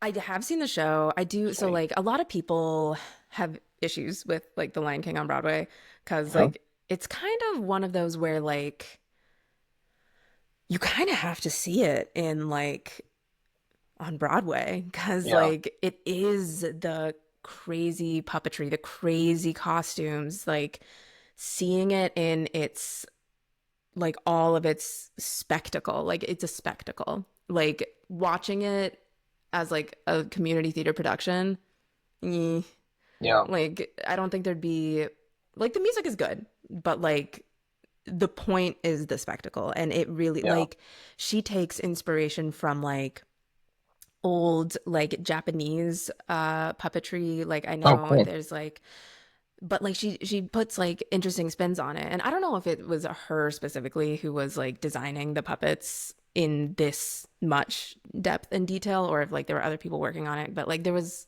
Zazu, people talk about the bird, because the the person operating the puppet is dressed up like painted in like blues and whites, like sky blue and white, and her or the intended thing was that the person operating the puppet is his habitat. It like Yeah. it is the sky.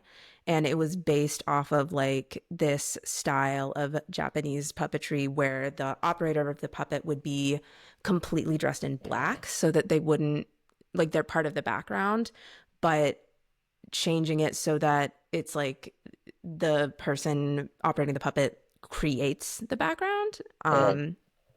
So it was like a lot of really cool like incorporating the person into the puppet because like the people are very, very expressive. The operators of the puppets are using their faces and expressing with their faces a lot in a way that it's very interesting. It's really cool. It is like it's so much money to go see that, and it's like Yeah.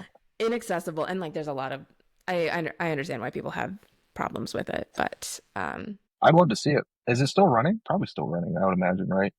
at least touring probably. Yeah. That's But cool. it is cool. We're back. Okay. So yeah, so Fool's Fire. I guess for Invention of Destruction actually. Yeah, what did you think of Invention for Destruction? I loved it. Awesome. I Same. just watched it this morning. Sweet. I was like, you were like, oh, I feel bad about like getting back to you really, really late. And I was like, I still haven't watched the movie yet. So it's fresh in your head. That's But great, honestly. It's probably a yeah. great morning movie. Like, Yes. kind of I was cartoony. like a little nervous because I was like, this is being paired with Fool's Fire. So I have no idea how like dark it might be. But it was a fun kind of weird, whereas Yeah. like Fool's Fire is like scary kind of weird.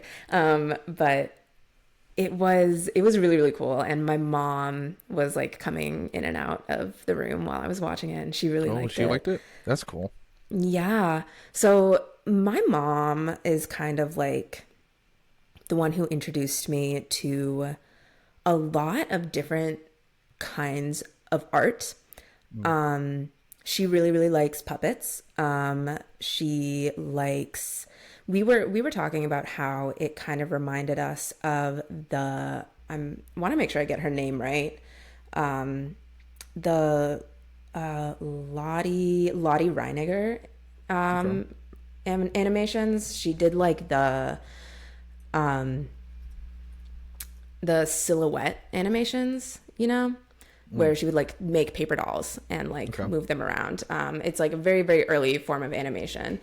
And she, I think what was making us feel like that, I think there were some of those, maybe like literally exactly that, like when there are people in the background and they would like move, it would be like a Yeah. paper doll where like they would like move their arms and stuff.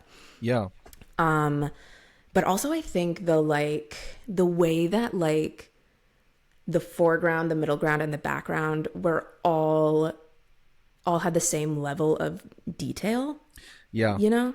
It's wild set design. That's why I wore Yeah. my striped shirt today, because everyone, like, all the background and everything, like, the weirdest set design I think I've ever seen in a movie, but in a cool way.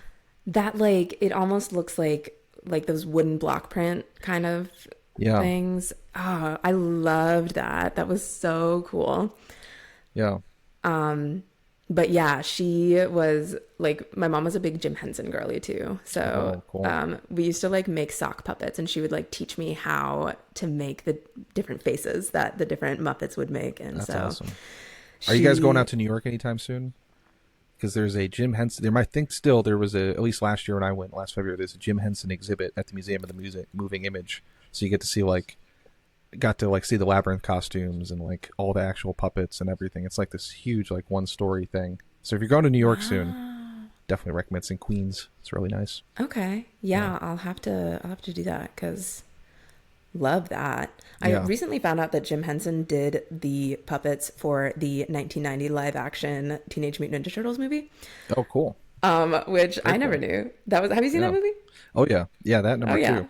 Yeah, absolutely. Love those movies. I had no idea that was Jim Henson. I was like, that's crazy. Yeah. Number two has David Warner in it, and I love that he plays like the scientist. So I think that's also the one. I can't remember if that's the one with Vanilla Ice, where he does like the turtle rap. Oh my God. Yeah. I haven't seen any of the ones besides the first one in a really, really long time. But yeah, I just made my roommates watch the first one with me. That's great. Yeah. Now you got another movie to show them. I'm sure they'll probably, yeah. They'll probably love this one. My roommates are very visual art fans, I guess. I'm super excited. Yeah, I didn't even pick it because it was like dark or anything. I mean, I couldn't really find anything about Fool's Fire, and I saw it was like, I can't remember how you described it. You said it was like weird puppets or something like that. Yeah. It just kind of weird, like, and it seemed like very weird visually when I like watched, like, I checked out a still of it. And so I'd bought in, this Carl Zeilman or whatever, and I knew that he was an array of followers that include Jan Svankmajer, who did this movie that The Conspirators of Pleasure. Do not watch that one probably with your mom. Okay. Because it's like a 90-minute, it's the second episode, maybe in a row. I think that no, I don't think I talked, but we've been doing for some reason, like Czech and Slovak movies. But Jan Svankmajer did Faust and Alice, which you all would like. That has a ton of puppetry. But in the Conspirators of Pleasure, there's actually like a BDSM puppet in there. It's like all about like, it's 90 minutes of people kink, and like it's completely silent, and it's just like 6 interwoven stories of like one guy's really into like textures and brushes, so he's like going out and trying to find like all these different textures, and another guy's like into BDSM and puppetry, so he like has like this story where him and his neighbor each have puppets of each other, and they're in like this like unspoken BDSM. It's the weirdest, like I don't even know how to describe it. Another lady's like with stop motion, she's like inhaling a bunch of like bread up her nose, and then like it goes like all up in the it sounds like a fever dream. I'm gonna probably do a video and a podcast on it at some point, but I just knew stop motion. Actually, I'm a big Terry Gilliam fan. So it was actually who did Time Bandits in Brazil, and he was the animation for Monty Python. I don't know if you grew up watching Monty Python. I'm sorry, did you say that was for Invention for Destruction? It was a Monty Python guy? The guy, I really like the director Terry Gilliam, who was a member of Monty Python, and he did Time Bandits in Brazil, and he was a member of Monty Python who did the animation for it. And so the reason I bought this was because I really love Monty Python and Terry Gilliam, and so I was like, apparently this was, I think his biggest influence was the guy who did Invention for Destruction, like saw that weird animation in Monty, which makes sense, I think, now that I saw that, Yeah, my mom was like, oh, this is very Monty Python, while she was like walking around. And yeah. I'm not, I think I've seen like Monty Python, the Holy Grail, like once a long time ago. Like my dad was like, let's watch it. But it's been a minute.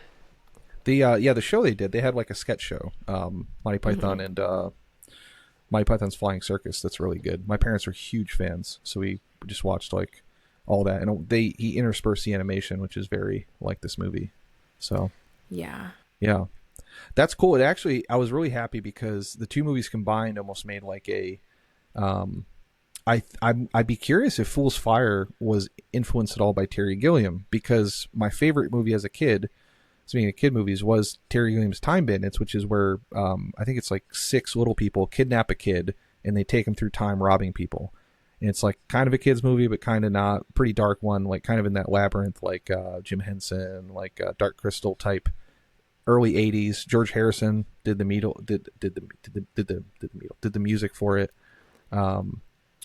And so I'd be curious if, like, because that was like 81, if it like went from Carl Zeilman to Terry Gilliam, because it's like stars 6 little people. I don't think the main guy's in that one. And then this movie. So I was actually kind of happy that the two movies sort of made like combine. You have like the weird puppetry of one, and then like the animation style that Terry Gilliam likes, and then, you know, a bunch of little people doing crazy stuff and having a fantasy journey. So Yeah. it was a lot of fun. So your mom liked, that's cool. So she likes a lot of animation stuff and everything. Yeah, she like, yeah, like when I was little, I was like, when I had like school projects and stuff, like I remember once we had to make like a picture book for a fairy tale or whatever. And my mom like taught me to like take watercolors and make the basic shape of creatures and stuff, and then outline it, not really caring about keeping the watercolors in the lines or keeping like, you know, making the color just like it created a style, like a stylized art form for this. Like it, like, you know, I was like this second grader making like stylized art for my, my class projects. And so she definitely like began my appreciation for that kind of stuff. And yeah, so she definitely has that kind of appreciation for definitely more whimsical kind of stuff. Like I don't think she really likes Labyrinth, but she loves like the Muppets, like because Labyrinth is a little darker, a little scarier, and she's like, I don't know about that, but she loves the Muppets. She really liked like I don't think she would like Fool's Fire. I would not show her Fool's Fire, but okay. Oh, you haven't shown it to her. That's interesting. No, I haven't. I think that one's a little too dark for her tastes, but she, yeah, every time she came in, like she popped in when they were like underwater, and she loved that. She thought that was so cool, and really fun. And it's like, it's interesting because when I said it was like a Czech film, she was like, "Oh, they're always making really cool movies," and I was like, "What do you know about Czech film? Like, what are you talking about?" She's right. Yeah. What is this lore you're dropping that you're into like Czech art films? She's right. She's absolutely right. Yeah, that's cool. If she has recommendations, let me know. Everything I've seen by a Czech artist has been crazy good. She says she's watched a lot of like Czech fairy tale films. Like I don't know if The Scarecrow is a Czech film or not. I know it's like Eastern European. So like an old film or a new one? I want to say like maybe somewhere between the 70s and the 90s. Okay. But it's this animated film about, it's short. I think it's like 20 minutes long or something. And it's about like this scarecrow that falls in love with a rabbit. And the rabbit is using the scarecrow and like manipulating the scarecrow. And it's this sad little weird movie. And I saw it and my mom was like, "Yeah, I know that movie." And I was like, "What? Why do you know this movie?" That's cool. I've never heard of this. About the unhappy love of the scarecrow for the selfish hare. Yeah. Wow. That was a really, really good one. I liked that. Pugolo, it's called. Pugolo. I can't even find any basic. Your mom, that's a real deep cut. Shout out your mom. I know, you know, right? that's I'm like, cool. Where are you watching these? What are you doing? But I think she was someone where like if she was like doing chores during the day, she would just put on like I don't even know what channel we'd be watching, but we would end up watching operas on the TV. Like when I was homesick, I'd be watching opera with my mom, and like a lot of like musicals, like the old, I think PBS recorded like Yeah. Into the Woods. Oh yeah, And I was gonna bring that up in the recommendations. Part of the same series actually as Fool's Fire, as American Playhouse. Yeah, I know the recording that's you're talking crazy. about is it because one of my exes was one of her favorite movies in like shows and whatever. That's a very graphic. The stage adaptation of it is like a very lurid adaptation. The costume design on that is very visual, especially on the wolf. Yeah. Oh my Yeah. God. But yeah, part of the same set, American Playhouse, which is cool. That's so interesting. Yeah. But yeah, like I don't know if there was just, maybe it was just like PBS or something, and they would just show random stuff, and my mom would be like, "Hell yeah, I like that." Yeah. It's interesting. I kind of want like both these movies made me a little bit sad in like a sort of death of art type way, because like one of them was made in 1960 something, I think. I can't even remember when Invention for, and one of them was made in 1990. It was They 58. seem more 58 even. Yeah. Jeez. They seem more inventive than like almost anything I've seen in theaters in like 20 years. Seems like. Did you Yeah. find that like why aren't we doing this? Do you know why? Do you have contacts in the movie industry that why don't we just do this? It feels weird to do this and then never go back to it, right? Yeah, I don't know. I mean, I imagine that part of it is like they don't want to invest in that kind of like risk when studios are just trying to like pump out like whatever they can, and it's all just like CGI and green screens and stuff, and practical effects have died. I don't see how that's any more risky though, Not that I you're wrong. I think they probably perceive it as it like, oh, we can't do this, but It's a really great question, but like I have a little classic movie night that I have with my friends, and we all just pick different like classic movies that we want to watch. that's exciting. And I showed one of my friends, it was I think it was Singing in the Rain. And I don't know, we were just talking about like the death of like the big ass set. Yeah. Like Yeah. big stage, and like When they do the just like, pull-out shot when he's under the lights and the lights light up and it's like a 1,000-foot set, it feels like. yeah, like Yeah. it's so cool. And I don't know, they were so inventive with these sets, and I don't know, it does seem like a lost art. It is a Yeah. bummer. Classic movie night's cool. You guys do, Yeah. is that like a regular, what are the typical movies and what's the crowd? You got like a couple, 4 people, 10 people? What do you got? So it's 4 people. Yeah, we kind of switch around like the vibes, like sometimes, well, I remember one of the nights it was like The Godfather. Me and my 2 roommates had never seen it. I had never gotten past like 10 minutes without falling asleep. Yikes. But it Why was is really that? funny. I don't know. Like I couldn't do it, but It's a very ASMR movie sound-wise. Like it just kind of, it's on like a, I don't know, to me at least, it like feels very nice, placid. yeah. But I was laughing so hard because like our friend who is the one who comes over, it's like me and my roommates, and then one of our friends comes over. He was like, I love The Godfather. And we spent the night, me and my 2 roommates being like, wait, so like, why is he doing that? Like, what's going on here? Why is this happening? And he would like explain it to us. And I was like, I could so easily name 10 men whose number one dream in life is to have 3 beautiful women being like, explain The Godfather to me. And he was like, yeah, this might have been the best night of my life. Yeah. God, So like we did that, that's very and funny. and then like yeah, like I made him watch American in Paris, which is one of my absolute favorite movies. I love American in Paris.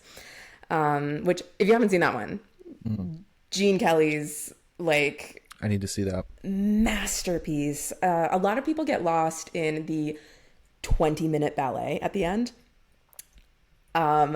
personally, I'm like, when Gene Kelly is dancing, you do not want him to stop dancing. Let that man do a 20-minute ballet. Yeah. It's like the Red Shoes, you know? Yeah. Yeah. It's like a 30-minute ballet in that. It's like just right in the middle. Yeah. I love that one because also like it's set to the music of Gershwin. All of the music is Gershwin music. And like I had a cat named Gershwin. Like George Gershwin is kind of like the reason that I went into jazz.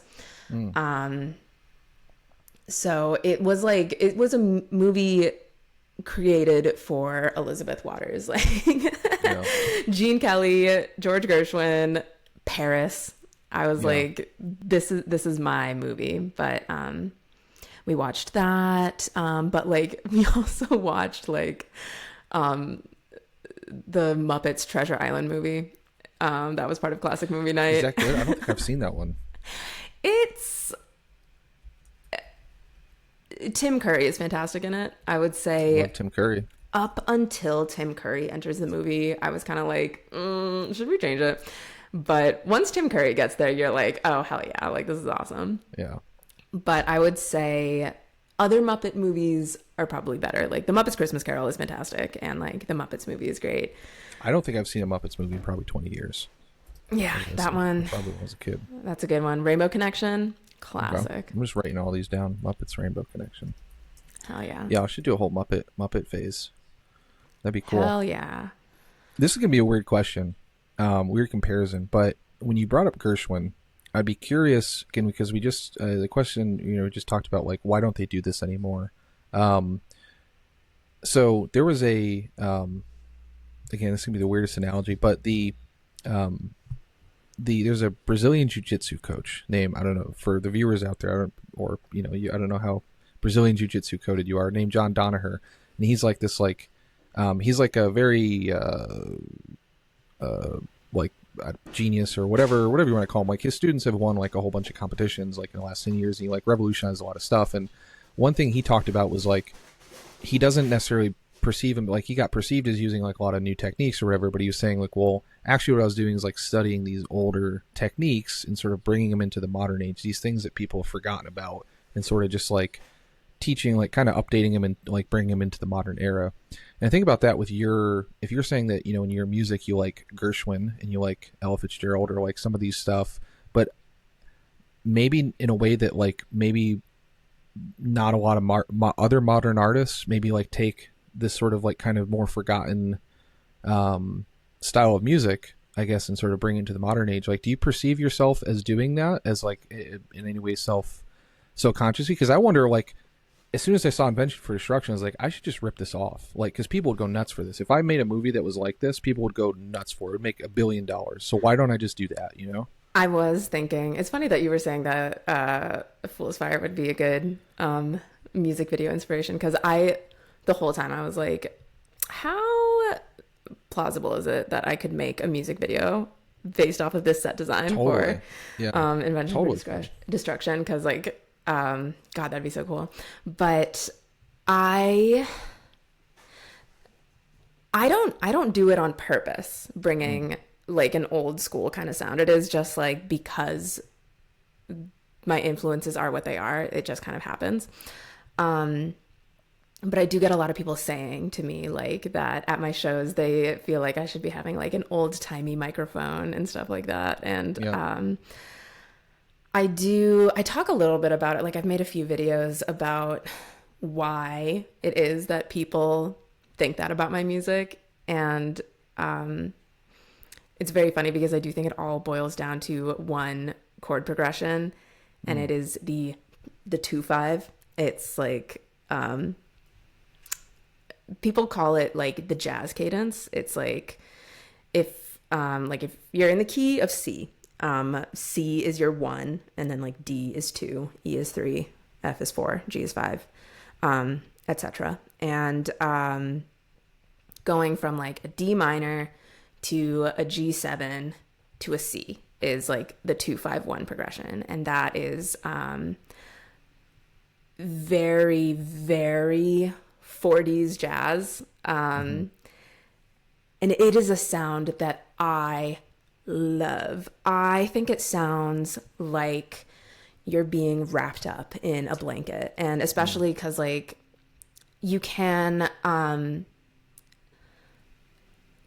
like trying to decide how deep into the weeds of music theory I'm gonna get right now talking about this, but You do you. it's like if you're in the key of C and you're going to like an A minor chord, you can temporarily like tonicize A so that it feels like A is home base instead of C, and by doing that you use the 2/5 of A. So you would do a B minor 7 to an E7 to an A, and this is so 40s jazz. It's the E7 is called like the secondary dominant, going to a different chord instead of like the regular one chord. But anyways, that helps build like tension and drive. Or I'm trying to remember the basic music theory of like dominant is like the one that kind of pulls to the tonic, right? Of like, yes, yeah, exactly.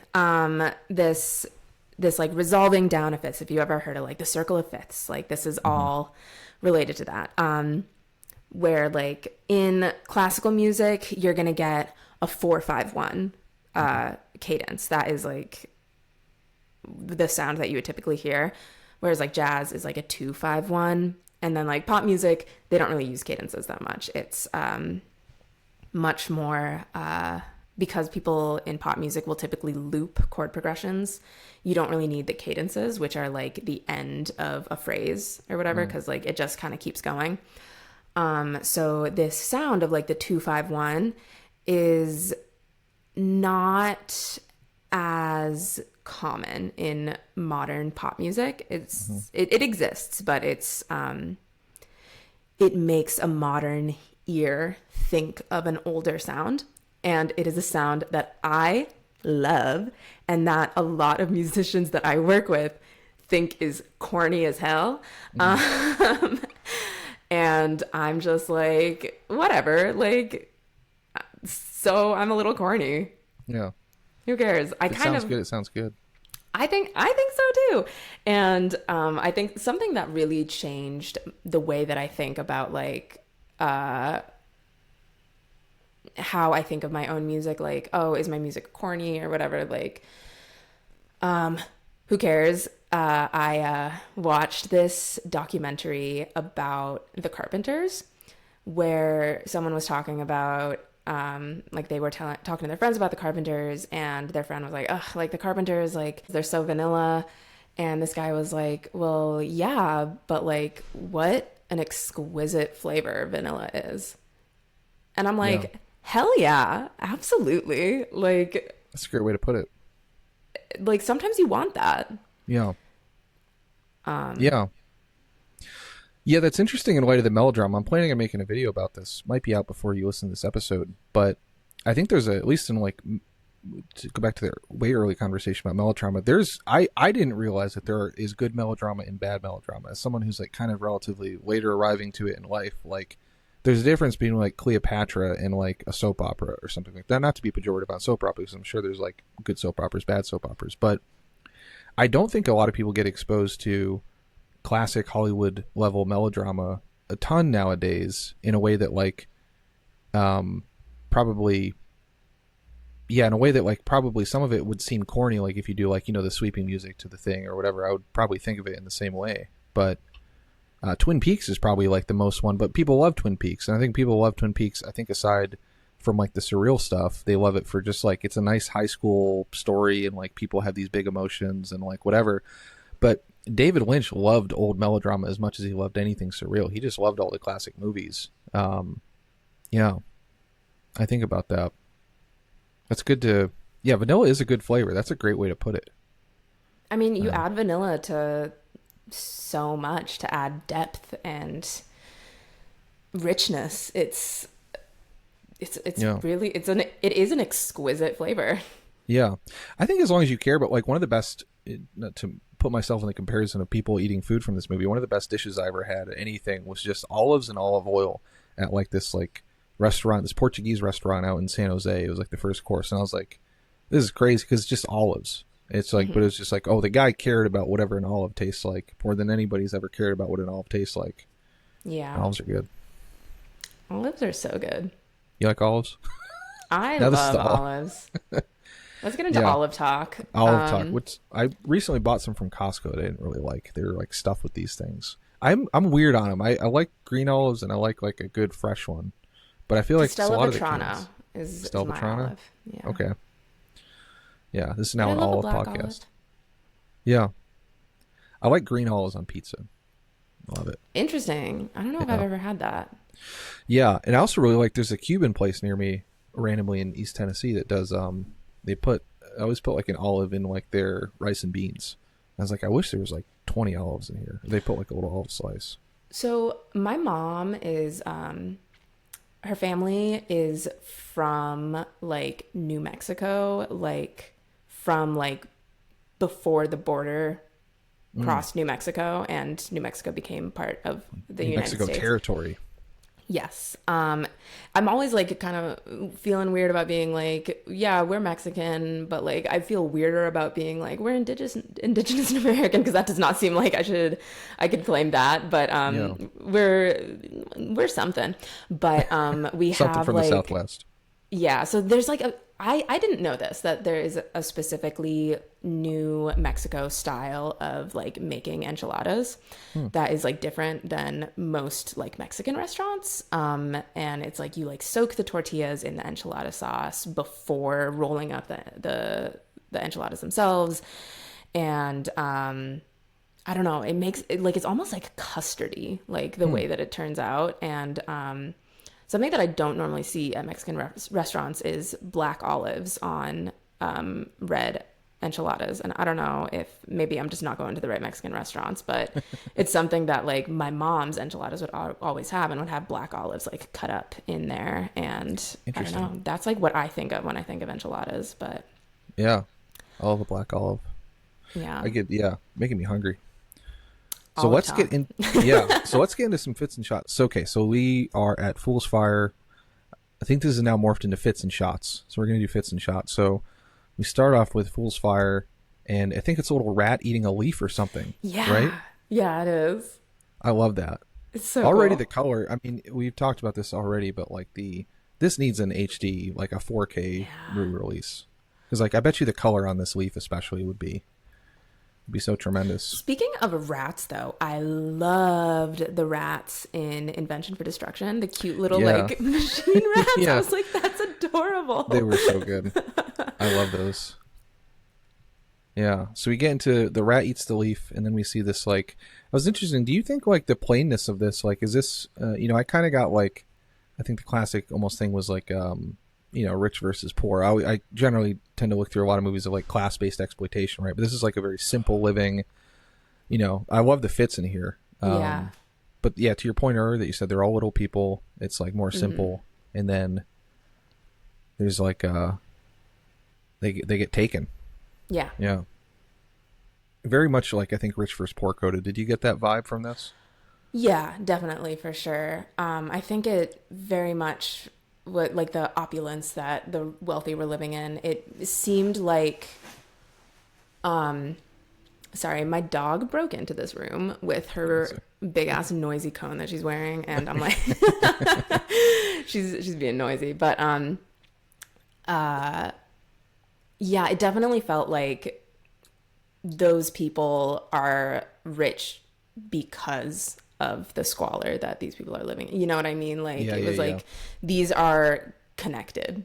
Yeah. It seems like it's not like the first time probably that they took a little person and used him as a jester or her as a jester. And like these people knew about it. Like they knew to hide. They knew to run. Yeah. So we get into that lovely effects here. Yeah. Then he starts running. I love this whole sequence of him running here on this bridge. And I was curious. I was glad it was like it's a house. I thought something was chasing him, but I think it's revealed later potentially to be the knight, I want to say, is like the thing that got him. Yeah, I think so. In this other dream sequence. And then it just launches in. Like I kind of love this too about how it just sort of abridges a lot of it. And then it's like, okay, now he's working as a jester. Yeah. And then like, this was a shock. I didn't know anything about this. So I was just like, oh my goodness, like that's a guy right there. That is a guy right there. These are a whole bunch of people. Yeah. This is sometimes how I feel like my Hinge profile pictures look. Is any of these people? It's just like, am I putting this out there? Maybe. Yeah. I think I'm not going to call it my friends, but we all picked a guy to be. Oh my God, I love that. Yeah. I'm not going to say who's who, but yeah, these puppets are so good. Again, yeah, I keep thinking it needs a high def, like the colors on this and everything. Like, I love, one of the things that I really like is the teeny, itty bitty, teeny tiny world. Like this itty bitty sphere that they're on. Yeah. And honestly, that was another thing. Well, I think there's a shot that I'll bring up, or that I took later of it. There's I wonder if Joey Tamor had seen Invention for Destruction, because there's a very similar shot. When I come to it all, but like when the world rotates and then there's a window into the dwarves, little people, sorry, whatever, I'm not 100% sure, like into like where the main character is. That's the same thing I think as an Invention for Destruction, when they're like they kind of like progress through visually describing a shot that makes no sense, but like they progress through on the island, and then like you see like a sort of window where there's real people. So I'd be curious if she actually saw that movie. Yeah. Or if other movies have done that. Yeah, this food I bet you looks so disgusting. Yeah. It's glistening food. Mm-hmm. What do you think of these fits? Would you wear any of these fits? I have always been a little curious. No, curious is not the right word. I have always been envious of the medieval pointy hat. The 2 points on either side of the head. There's one very, very sad, shy-looking girl. And that girl, I forgot. She's got some really, really sad lines too. It kind of like they kind of mock how they're going to treat this woman who kind of seems like she might be like a teenager, and like her much older husband. They like make jokes about like what he's going to be doing to her that night, and she looks so sad and young. And she's not speaking up as much as all of the others are, how they're all making terrible, terrible comments. And she's just kind of there, but she's got her pointy little hat. And I'm like, I want to wear a pointy hat like that. Yeah. I should make one. Yeah, you should make a pointy hat. I liked his hat. I liked the Jester's hat. I liked the dude's. I would honestly wear one of these, like, I don't know what it's like the little flat hat that this guy has. Yeah. It's kind of nice. Almost like a weird sailor hat, kind of. Yeah. Yeah. He gets in, then these people come in. I like his little face here. Yeah. Yeah. Very reminded me of like Curious Incident of the Dog in the Nighttime Coated. You read that book. I think that's now a stage play. I didn't know that this was influencing me, but I wonder if it was. I have like for the single release of my song Untitled, I'm like wearing a paper bag over my head with a frowny face on it, and I'm like, is this probably is this in there, where I got right? this from? Yeah. Yeah, you never know. Just did a video on how Spielberg didn't know that his like this, he didn't speak in metaphors. In Close Encounters of the Third Kind, his dad, was a computer scientist. His mother was a musician. He didn't know, and when the aliens come, they speak to each other using computers and music. And he didn't know that he was making that metaphor until like someone asked him about it 30 years later or something like that. So Yeah. I love this little thing. Yes. Whatever this is, this seems like it's like a bird cage. Yeah. Again, to the Cleopatra, this is something that she would appear in. I feel like entrance wise. Very different messages would be. She would be in the position of power, Yeah. if she was doing that. Then they show this lady, great fit, the flower hat.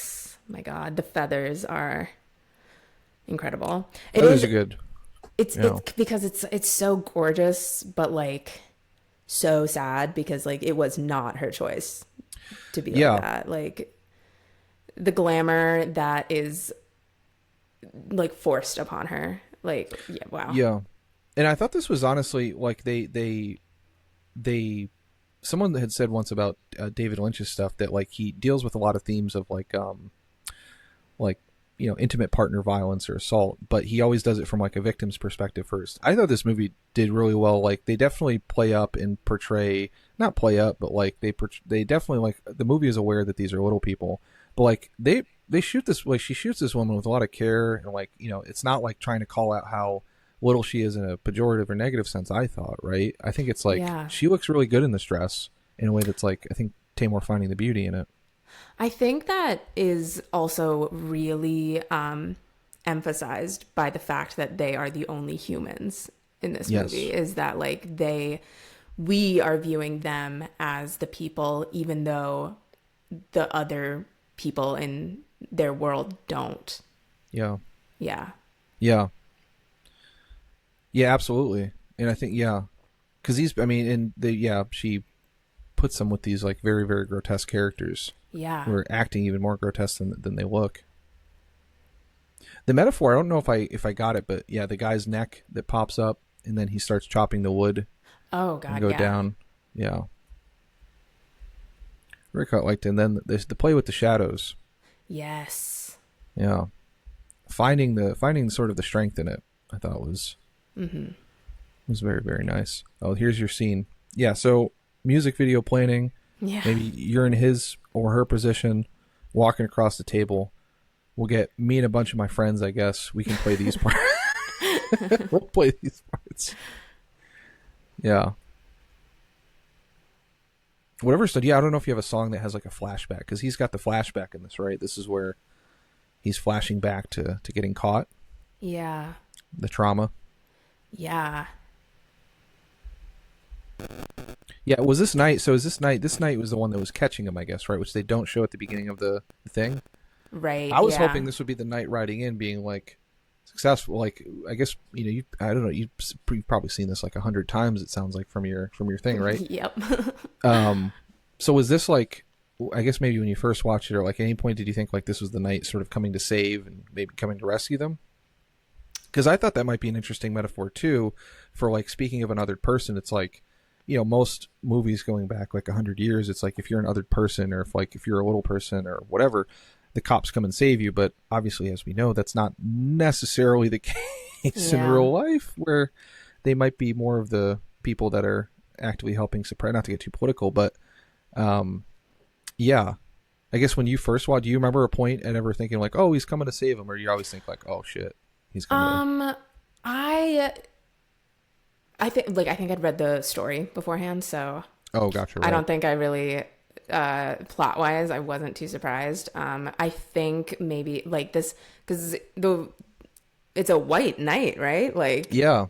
And so I think it's mainly just like the striking imagery, the like juxtaposition of like the white knight is usually the one saving people, and it's distinctly not in this. Not to get too political, but like yeah. Yeah. Yeah. Yeah, I won't tell the story again. I think I told it, but my dad was a defense lawyer. I think Elizabeth and I are both from Massachusetts. I'm from the cooler part of Mass. No, she's from the cooler. I'm from Western Mass. But my dad was a lawyer in Springfield up there, and is a defense lawyer, and so he has some very interesting stories about police and local government stuff in the 90s there. Ooh. Yeah. Yeah. And then poor guy PTSD, and then she jumps in, and then shot of the movie, I think. Yeah. The viscosity of this tear. It's like glue almost. Yeah.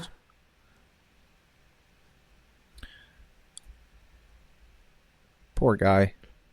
Yeah. Yeah, these are just such great shots. I mean, this guy's fit. Okay, this is probably my favorite fit. I was hoping he would turn out to be a good guy, because he kind of took her away, like, not sensitively, but almost slightly caring. Gently, yeah. Gently, yeah. I mean, does he... I didn't rewatch this before we did this, but like, does he... Because he's just kind of like a servant, right? Like, yeah. He doesn't like do anything really against her, does he? Other than like bringing her places. Yeah, no, I think he's just working for him. He's just kind of there. Yeah. Yeah, I did notice very much how, because like he kind of just looks like he's wearing like a blank mask. Like he doesn't look grotesque in the way like that the nobles do. Yeah. And he does seem to treat her with like empathy. Like he's like, I understand that like you are being abused and like we're all part of this system of abuse. Yeah. Metaphor on top of metaphor here. Yeah. To even have the servant. And then she attempts potentially to take her own life, but doesn't. And then he comes back to her. Love even the lighting on this. Yeah. Turning on the thing. This really, again, please someone release this in 4K. What are you doing? He's got the tripetta. Yeah. Love it. The like chair being so like such an incredible gift of like prioritizing her comfort in a way that no one does. Like, yeah, I didn't even think about that. It's a great point. Like neither of them sit in chairs that were made for them. Is this a way to win a woman's heart? Like if make her a chair. Yes. Okay. Okay. I'm gonna write that down. Yeah. Okay. That should be in your Hinge bio is I will make you a chair. I'll make you a chair and put your name into it. That would almost seem like a little too, I don't know, to me, but yeah, I'll put the profile picture of the puppet and then, but I'm good at making chairs. Yeah. Sweet. It'll be just the right size for you. Yeah. Yeah. Definitely not going to put any phrase close to that in my Hinge bio, not to be like, I've seen some. I'm not brave enough to do that. Oh, that's my girl, the pointy hat girl. Yeah, okay. Pointy hat girl. You know what this is? I wonder if did Kanye watch this? Not for his latest stuff, but for the famous video that he got in trouble with Taylor Swift for. Remember, they're all like, it's the bunch of people in the beds. It's like him and Donald Trump and Taylor Swift and like Kim Kardashian and like I think a whole bunch of other people. Yeah. I know Swift got really mad at him because she's it's like a doppelganger of her, or maybe it's a wax figure that's like naked in it, but it has like the same shot. Well, I think there was also a photographer that had like a famous one, but around this time of like where they're sort of painting over people in this giant bed. Yeah. And then to your point, the metaphor. What sad looking puppets too. Yeah. So it's made me look at those like, you know, the wooden dolls that people use for like figure drawing. It makes me, every time I look at them, I'm like, yeah. Yeah. You know, I think the, there's I want to say, I don't know, are you a video gamer at all? No, okay. I only like video games where the controls are up, down, left, right, and the whole point is to go right. Okay. Super Mario. I mean, that's fair. That's about it. That's fair. Yoshi's Island, I'm down. But yeah, that's about where that ends. Okay. There's, I mean, that's totally, yeah. There's a game called Undertale that will make you cry if you ever play it, but it's like not too much more complicated than that. But it's like I think it's burned into my brain because he talks about the art style is very simple. It's very throwback to like Super Mario. And he says that people form. He's like is very deliberate because partially because it's like kind of a retro-y game, but it's very deliberate in that people generally tend to form stronger emotional connections with art that is simpler.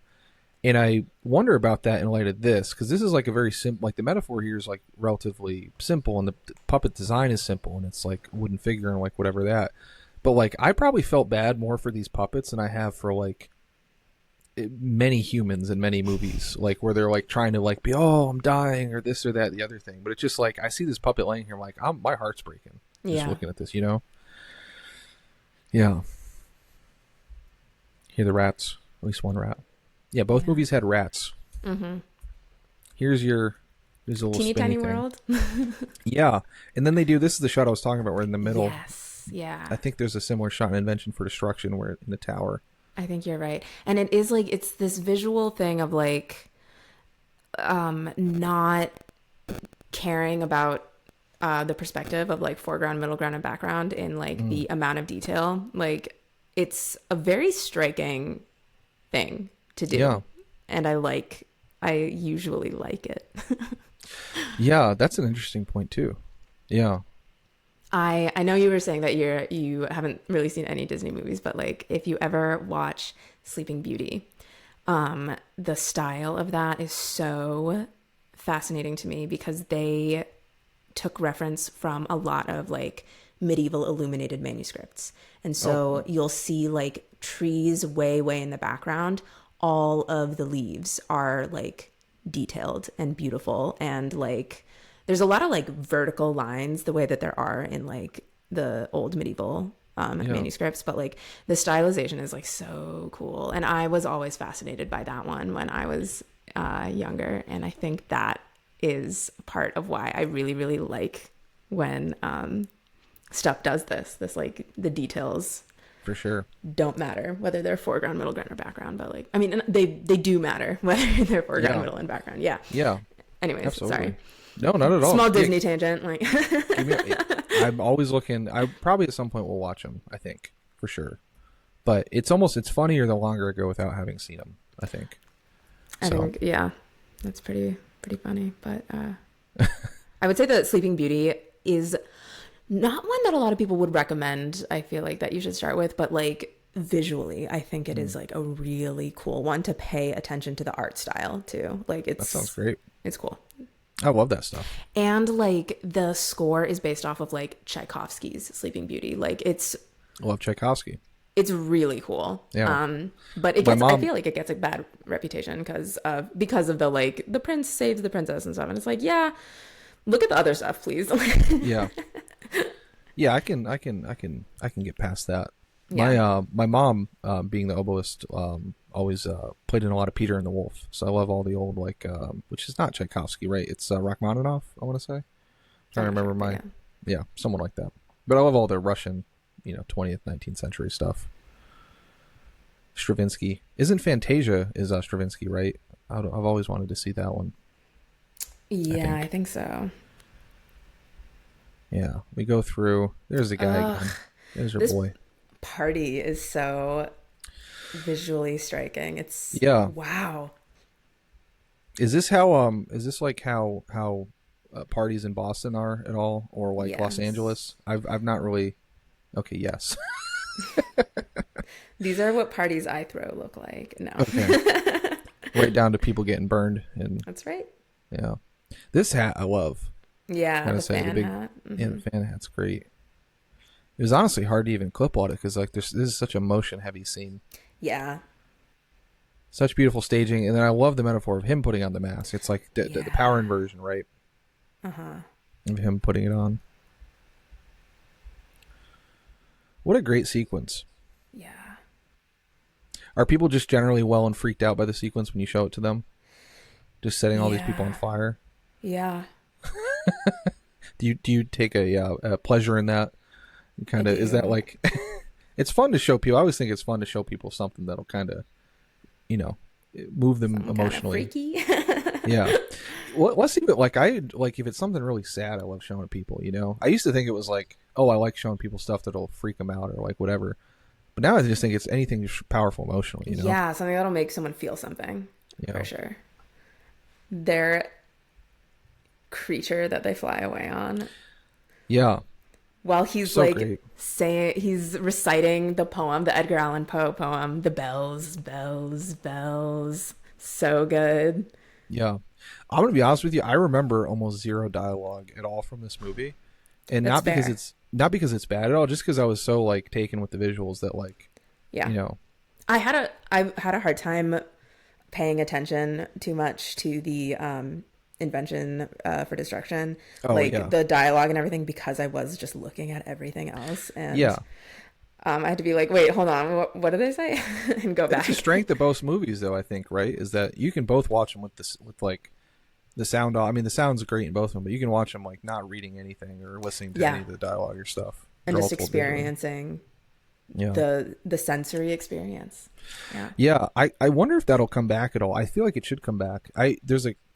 I think maybe TikTok tells you this, or someone tells you this, like one of the platforms is like 40-50% of people just scroll with the sound off, which seems crazy to me. I don't know if you're one of those people, but that's like why they say do it. But like sometimes, like I was stuck in the doctor's office the other day for 5 hours, and I didn't have a book with me, and I didn't have headphones with me. And so I did a little bit of silent scrolling, but like, it's not what I prefer to do. Like, Yeah. I wonder if like storytelling or more visual stuff like this will sort of make it come back. You see that with like the YouTube thumbnails and like the Mr. Beast style, like everything in terms of video content. And what a great credit sequence. I forgot that he is the puppet master at the end. Like, that's so sick. He's on the puppet and he's riding the puppet. This actually reminds me of Dark City a little bit, which I didn't really like as a movie. I don't know if you've seen Dark City. Weird sci-fi movie in the 90s. It's kind of a similar metaphor here of like the... I don't even know how to describe that one. Very strange movie, but not in a great way. Yeah, this was great. I thank you for showing this to me. I mean, this was really something. It's got me to... I'm definitely going to check out some other of Julie Taymor's stuff, I think. Yeah. It's gotten me over my... I think this was a great exchange of movies. Yeah. This felt very enriching. Yes, I did. Yeah. This is why I like, this is the reason I started, honestly, is to get people to show me movies that I wouldn't normally see. So yeah, that's, I'm happy to do that. Okay. Yeah. I felt a lot of gratitude that you picked this movie for us to watch too. Like, I was like, this was such an enriching experience, and I'm so glad that we did this. Yeah, same. Okay, so we got these weird... It already starts open with these weird font, right? I love this font. Yeah. Then you got the lines, and great credits. It was really funny. My grandma was just leaving right as this movie was starting, and she was like, her commentary on it was, "Oh, I love a movie where you have to read." I was like, what? But she was really digging the subtitles. Oh, I like that. Yeah. Yeah, and they're both adaptations. Like, I think this was based on a Jules Verne, I want to say, which I haven't read. This did make me think, like, I should read some Jules Verne. Yeah. I think it's the second... Well, no, he didn't do the time. That was H.G. Wells. I thought... Yeah, because the first episode I did of the podcast was a H.G. The Time Machine. But yeah, we immediately start... Yeah, and hopefully I'll be able to put this on YouTube, but already you just see like the lines on the water, the wave lines, the people. Here's the... So cool. I think it goes to that. I mean, what a way to portray this. Honestly, it feels so like correct. Yeah. That this is the style for this story. Absolutely. Yeah, it feels like this is the only way it should have been told, right? Yeah. Yeah. To the point about connections, this being like a good trade, I forgot to say this, but both have these like weird flying machines, right? Like at the end of Fool's Fire, and now they have these like... There's a couple other ones with like the wings. Yeah.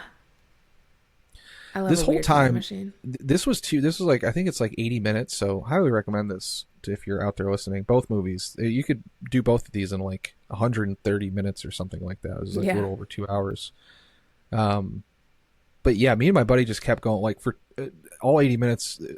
Part of the reason I missed a lot of this dialogue too is just like we just kept saying, how the fuck did they do that? Like, how did they do any of this? I really don't know how they did any of it technically. Like this, like even just this, like, is this a guy? Is that like a full set? Is this a drawing? This shot was so crazy. All of the shots of like machinery moving, I was like, this is so cool. Yeah. Like this seems like, what is this? Like, what is it? I don't know. It seems very like of the surrealist like silent films. Yeah, for sure. Like the weird practical effects. I want to so my brother does work in film, and practical effects are kind of like his specialty. And I do want to like get him to watch this and tell me how he thinks they did different things. And if he please pass that info along, because I would love to know it too. Yeah, even this, and then you start to see like the set detail on this, like the lines in the back in the top left here or something. Like, that's why I wore the shirt, because everything is lined, and it's different lines too, like the skirt, the cross lines here, the upholstery, like it's all all Yeah. matching this like block print style. Like, oh, it's so cool. Yeah, and then it kept freaking me out. Like even the pillars on here are like fake pillars, but they're drawn on. But like from afar, they'll look real, right? Yeah. And then But like you can tell they're not supposed to. yeah, yeah, and the way it shifts, like I thought both movies, like mixed media stuff, like did so well too. Because like this is a real fire. Like I don't know how they got this real flame here, and then on this thing, but then now it's a fake flame, and it just like shifts in between fake and real constantly in these representations of things. Beautiful Yeah, because there was like strokes. a real bird and then a fake bird. Like, yeah, so cool. Yeah. There's the machine that they that the little people are in. Fool's Fire. Yeah. I don't understand how any of this is possible physically. It just doesn't seem. We're just gonna end up watching the whole movie again. Yeah. How do they rotate this? What do you think of these? I do think these fits though. I would love to wear this. Would you wear all this? Like I think there's a lady in the back here that has like a checkered stuff. Oh, yeah. Yeah. I'm like, my shirt is a little bit Yeah. matching this too. There you go. I was less intentional about that, but I'm glad it happened. It's unintentional, intentional, right? Yeah. The big striped. Are you an umbrella lady? Do you walk around Boston with an umbrella? I do. Not a parasol like this, but Is that what it is? yeah, well, because a parasol is like against the sun, whereas like umbrella is against the rain. But I mean, I do have a song called Boston Belongs in the Rain, and it is a rainy place. And Yeah. I am actually mourning the death of my best umbrella that I had for a really, really long time. And the thing about Boston is it's very, very windy. And people's umbrellas are always flipping inside out and breaking. And I had this umbrella that lasted for so, so long, but we had like a horrific windstorm and it finally died. And Yeah. The nor'easter weather. really sad It snowed about on my it, yeah. birthday one year when I was growing up in Massachusetts. And my birthday is in May. Yeah. Not even early May. Yeah, No. the average last frost in Massachusetts is May 1st. It's crazy. Yeah. So this is an example of that mixed media scene where I don't know how they did this, where like this is all drawn in on the left and then Yeah. this is all set, and I don't even know, like, as it shifts between drawn and not, like I think maybe part of this plant is, maybe not. I have no idea. Yeah. The like combination of like 2D sets versus like 3D sets is so interesting. Yeah. Then they shift. That lady has a great fit. Yeah. These guys have great fits. I need to start dressing like this. I think it'd be better. I have been very much embracing the stripe lately. Yeah. Oh my goodness. I love this whole sequence here. Yeah. The lines in the back. The what I really like, probably one of my favorite things, is like just a small touch that they use is the lines are different width on the brick outside versus the brick around the door. Which is just like another, just the amount of depth and care. Speaking, if you want to press your mom, the trivia of this, I think I read this was the most popular Czech movie ever. Okay. In terms of like, I think it actually made it to the United States like 50 years ago or something. Wow. Yeah. So as a Czech film expert, Yeah. we can, she probably already knows that. Of the three of us, she may be the Czech film expert. Yeah. Yeah. It's funny. It's really so funny that, because my buddies and I, like, we kind of been like, when we do our movie nights, like we'll kind of maybe stay in different countries a little bit sometimes. And so we've been, US or like 30s or 50s or like Italy or Japan. I have a buddy who like speaks Japanese. Sorry, I just saw when this guy picks it up, I just even love. Like he's not real, or like they do something so that this guy picks him up and he's light as a feather. Yeah, like, I think that it was like probably like a rope or something, or like a string. Yeah, I thought that was really cool. I loved that because it makes him seem like these 2D props, but like, yeah, it's so cool. There's so much of that in great Czech movies, but I think that the Czechs, considering like the size of the country, it's a pretty small country. Probably has as many people as like Tennessee does. But in terms of like film production, they punch above their weight. They have such good movies in like every genre, as good as like any other country. I can't stop looking at any of this stuff. Yeah, so good. Yeah, this is honestly the type of quality. Yeah, these Oh gosh, this This shot. hallway, yeah, this Yeah. staircase, whatever that is. Like, it's so cool. How do you do this? Yeah, if you ask your brother, please. I gotta know how to do any of this stuff. Yeah. Even this big ship, and then you got the big. Yeah. Those cannons. Yeah, the cannons. Loved that. The people on it, the lines on the ship, like the detail in this, like, you know, one of the thing I think, theory about like CGI and stuff as opposed to this, that like I think you need to develop shooters. Like I think as an artist or like as a piece of art, like you need to have your shooters. Like you need to have people who are gonna like watch a movie frame by frame, be like, I love this, I love that, I love it, like get obsessed with it. And I feel like a lot of the modern stuff doesn't necessarily reward the deep like love of the movie, because like you've obviously seen Fool's Fire like 1,000 times, and it rewards. I feel like that's a movie that will reward that, like appreciating it like over and over again, and like, oh, this scene and this scene, and I never noticed this, I never noticed that. Seems like there's not as much if you're watching like pejoratively Transformers or something like that, where it's like, I don't know that that's going to benefit. It's like, you know, frame by frame seeing like this robot CGI against this robot CGI, you know. Do you feel that way? Do you think about how to develop shooters? Do you have shooters for your music? Do you have people that like you've met that are like, oh my god, I'm obsessed with Elisabeth Waters' music? Yes. Sweet. Yeah. How did that make you feel as an artist? Kind of crazy. Like,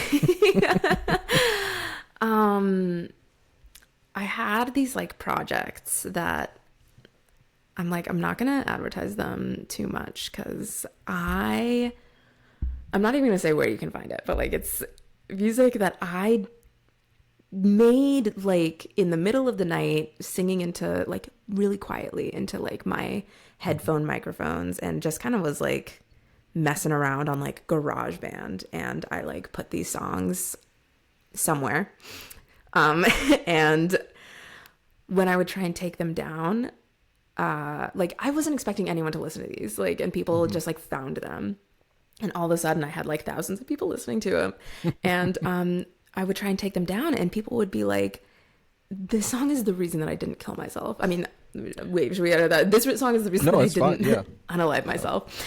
And they would be like, please put it back up, and I would be like, that one? Yeah. It's so bad, really. And like there was something in it that was real and raw, and like the reason that I was making these was because I had like feelings that I needed to like get out, and people really connected with them. Yeah. Even though I was singing really, really out of tune and like offbeat, like nothing lines up. Like it's like really not good. Yeah. But Something it really, about really connected with people on an emotional level. Yeah. And it's something that I just have to like leave out there. Yeah. And hope that people I'm trying to work with professionally aren't going to be looking at. Yeah. Yeah, that is interesting. I wonder, yeah. I mean, that could be like a 40-minute answer to the question, I guess. But like, I think about that. Like, it's hard for me to tell sometimes. Like, I'm getting better. I think of a radar of like, okay, people are going to like this video, not this thing, that thing. And do I care, or like whatever else or whatever. But like, you know, there's so much about like self-confidence or trauma or like whatever that can like screw that up in general, right? Like, you know, if you're, you know, going up to a pretty girl or pretty guy at a bar and you're like, you know, hey, what's happening? It's like that is so much affected by your confidence and like, you know, what you think you like, how you perceive yourself. And, you know, no one really knows that very well. And especially if, you know, have any self-confidence issues, that can get hard.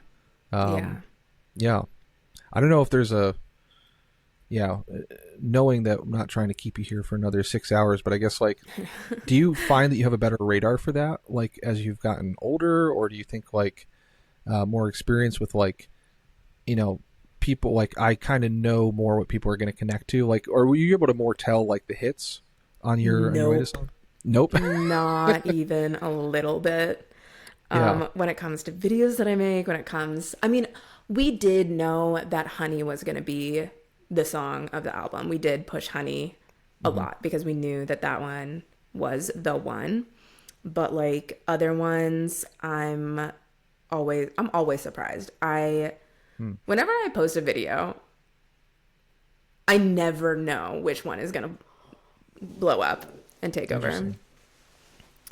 I don't know if you can hear my dog snoring really loudly, but she's yeah, no, I have absolutely no idea ever when people are gonna latch onto something. Yeah, I definitely have the thing where it's like I feel like this machine. I love that. Sorry, this machine. No, absolutely. Yeah, this was. I thought I was like, is this paper? Is this stop motion? Is it not? And then I'm like, is this being projected? And I think all of it maybe. Like it's like, is it stop motion projected in front of? Yeah, and then the way these things are painted, I would love to just have a whole room like this. Mm-hmm. My buddy's into, the composer guy's into. He just built himself. I think like a Euro rack for like his synth because he does a lot of electronic stuff. And I told him he should get like levers like in this movie for sure. Yeah. Yeah. The way the water is on these, the way they have it like overlaid and it's sort of like pulsing. Yeah. Yeah. What is this? I do. What is what? Oh, I was just saying, like, what? Yeah, like, what is this damn the water? The machine, like how are they doing this? Oh yeah, you know, yeah. What is that? Yeah, the water is something that I do look at and think about a lot because, as I said, I was a big Disney animation girly, and I'm very fascinated by The Little Mermaid in particular, because I don't know if you know anything about the history of the Disney animation series. I loved her on the front of the boat. Yeah. She's great. But so the Disney animation studios were literally like going to get shut down in the mid 80s.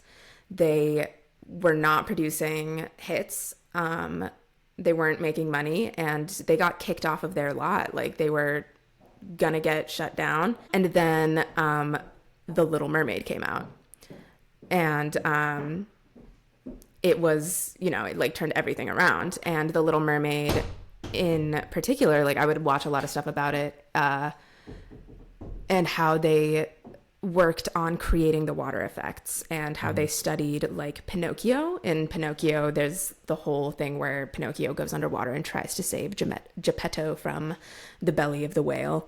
And the movement of water and how you animate that is like really, really fascinating. And I would. So that is something that I'm always staring at when there's a good movie for the stuff. Waterheads out there. Yeah, if you like animated in water, like the way it sort of shimmers on this and everything. Yes. I was hoping this lady was going to come alive. I was like, please, the lady on the bow of the ship. Yeah. She's so human. She kind of has the same look as the sex worker dolls, like in the other one. It's kind of that placid. The way you feel bad for her. Yes. When she sinks into the ocean. Absolutely. It makes without it being graphically violent, you feel the death of humans. That's a great point. Yeah. 100%. Yeah. I always feel way more sad for like a doll dying than I do a human. Because it turns on the imagination, right? Yeah. It's like, then they start switching stop motion and not on this stuff. Mm-hmm. The fishes. I want to know, how do I get this job? We were talking like, I want one of these bikes. Surely these aren't ever a real thing. You can go around on your little water scooter. Yeah, I'd love a water scooter. And I love the casual sort of like, these guys immediately just like, all right, we're going to kill each other. Like, you're on the same team. But it's very greedy. Like, this is a very political movie too. It's like very anti-war, very anti-nuclear weapons. For sure. Again, very anti-capitalist. Very political movies that we chose. Although, isn't all art political? All art is political, yeah. Is your music political? Not in any way that I have intentionally done, I guess. I am a little scared of writing political stuff, even though I have very strong feelings about politics. Mm-hmm. I think that is maybe the next imposter syndrome hurdle that I will try to face is because I am like, who am I to say anything about this? Yeah. But also, who aren't you? I know. Like, I have feelings about it, and I am affected by it. We're all affected by it. Definitely, I mean, just your position as a, you're a lady making music in a time that is becoming more regressive in a society that's not, totally the most open. So it's going to be political just as an act regardless of that, right? But yeah. This is a great, she kind of has my shirt. It's kind of the most similar one. I was thinking about when you're talking about any fits that you would wear, and I was like, I kind of like her underwear. Like, oh, yeah, I don't know if I have a, like in the, it's hanging up or is she? No, what she's wearing right now, her like corset gotcha. And her petticoats and stuff. I'm like, it's so funny to think about that. Yeah, this is how clueless I am. That's her underwear. Yeah. Yeah, it's crazy to think about his underwear. Yeah, that is great. That's a dress. That's not underwear. I don't know anything. She's gonna she covers herself up. She's like, you walked in on me. You are right. I'm totally wrong. But I'm just looking at it, it's like, oh, that's a whole dress. Yeah. Yeah. But she's indecent. More stripes. Yeah, this was oh gosh, the birds, the lights, even the way just the way the sun comes down. Yeah. Just in the lines as well. Having the jellyfish. Folks, if you're watching this or listening to this, I cannot stress how much you should watch both of these movies. Yeah. Just for...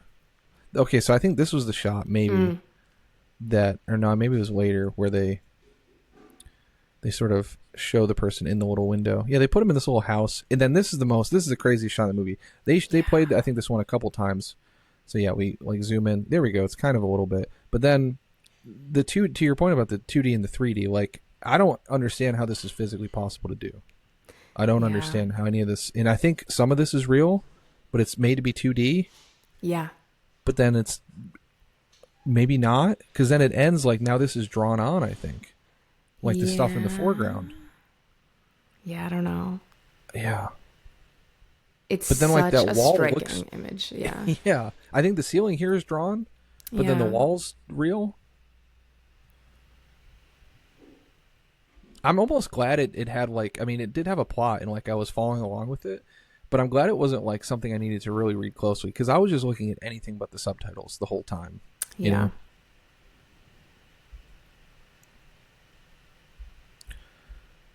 I wish planes worked like that, little flying machines. Have you ever seen The Wind Rises? No. Is that good? Excellent movie. Very sad, but it's a Studio Ghibli one about this guy. He's this Japanese man who is an airplane designer during World War II.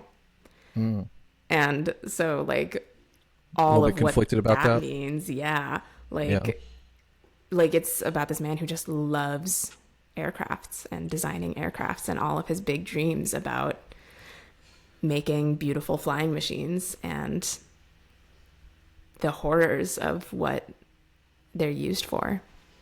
That's fascinating. Yeah. Yeah, I love, speaking of music, I imagine that's Joe Hisaishi, the musician, music guy who did that. He did might have heard on a previous, but he's my favorite director uses him. Takeshi Kitano uses him in his. So if you want to watch really ultra-violent gangster Japanese Yakuza movies, but with Joe Hisaishi music, in terms of if you like the juxtaposition of irony and whatever else, my favorite director, they're super violent, very depressing, very dark gangster movies with Joe Hisaishi music. They're wild. That sounds amazing. Yeah, I'll check that out. I loved the little projection machine. I loved these little. This was the like very much like the paper doll movement that I was thinking of. The Lottie Reinager. I don't know how to pronounce her name. Yeah, I'm gonna have to check her out. I don't think I've ever heard of her. Yeah. I could be this guy. This was my dream job, probably. Dream job, dream fits. Yeah. Well, I hope this is how the news should be delivered. To be honest, absolutely. Time for sports, and here's this little projection machine. It's a projection machine. You have to go to a theater to see it. I would ban. Some guy has to work it manually. Yes, legitimately. I honestly think I might be like more of I might start a religion, become more of a deliberate Luddite. You know, because like there's just too much. We don't need half of this stuff, and I feel like I'm becoming more of a fascist personally. and that I would just like more of like take away 24-hour news channels and like Twitter. Absolutely, yeah. You should have to go to you should, honestly, even just phones, you should have to, as much as I love TikTok and being on there, you should kind of have to sit down at a computer to use it. It should be a piece of furniture that you don't carry with you, I think. Absolutely. Bring back the computer room. Yes, yeah. Bring back the sewing room, all these great costumes. Absolutely. Okay, all these, again, I just want to watch this again. These water things, and that's how it switches. The fish. Yeah, I don't know how they did any of this. Oh, the octopus. Yeah. How cool. Just skipping through. More fish, more water.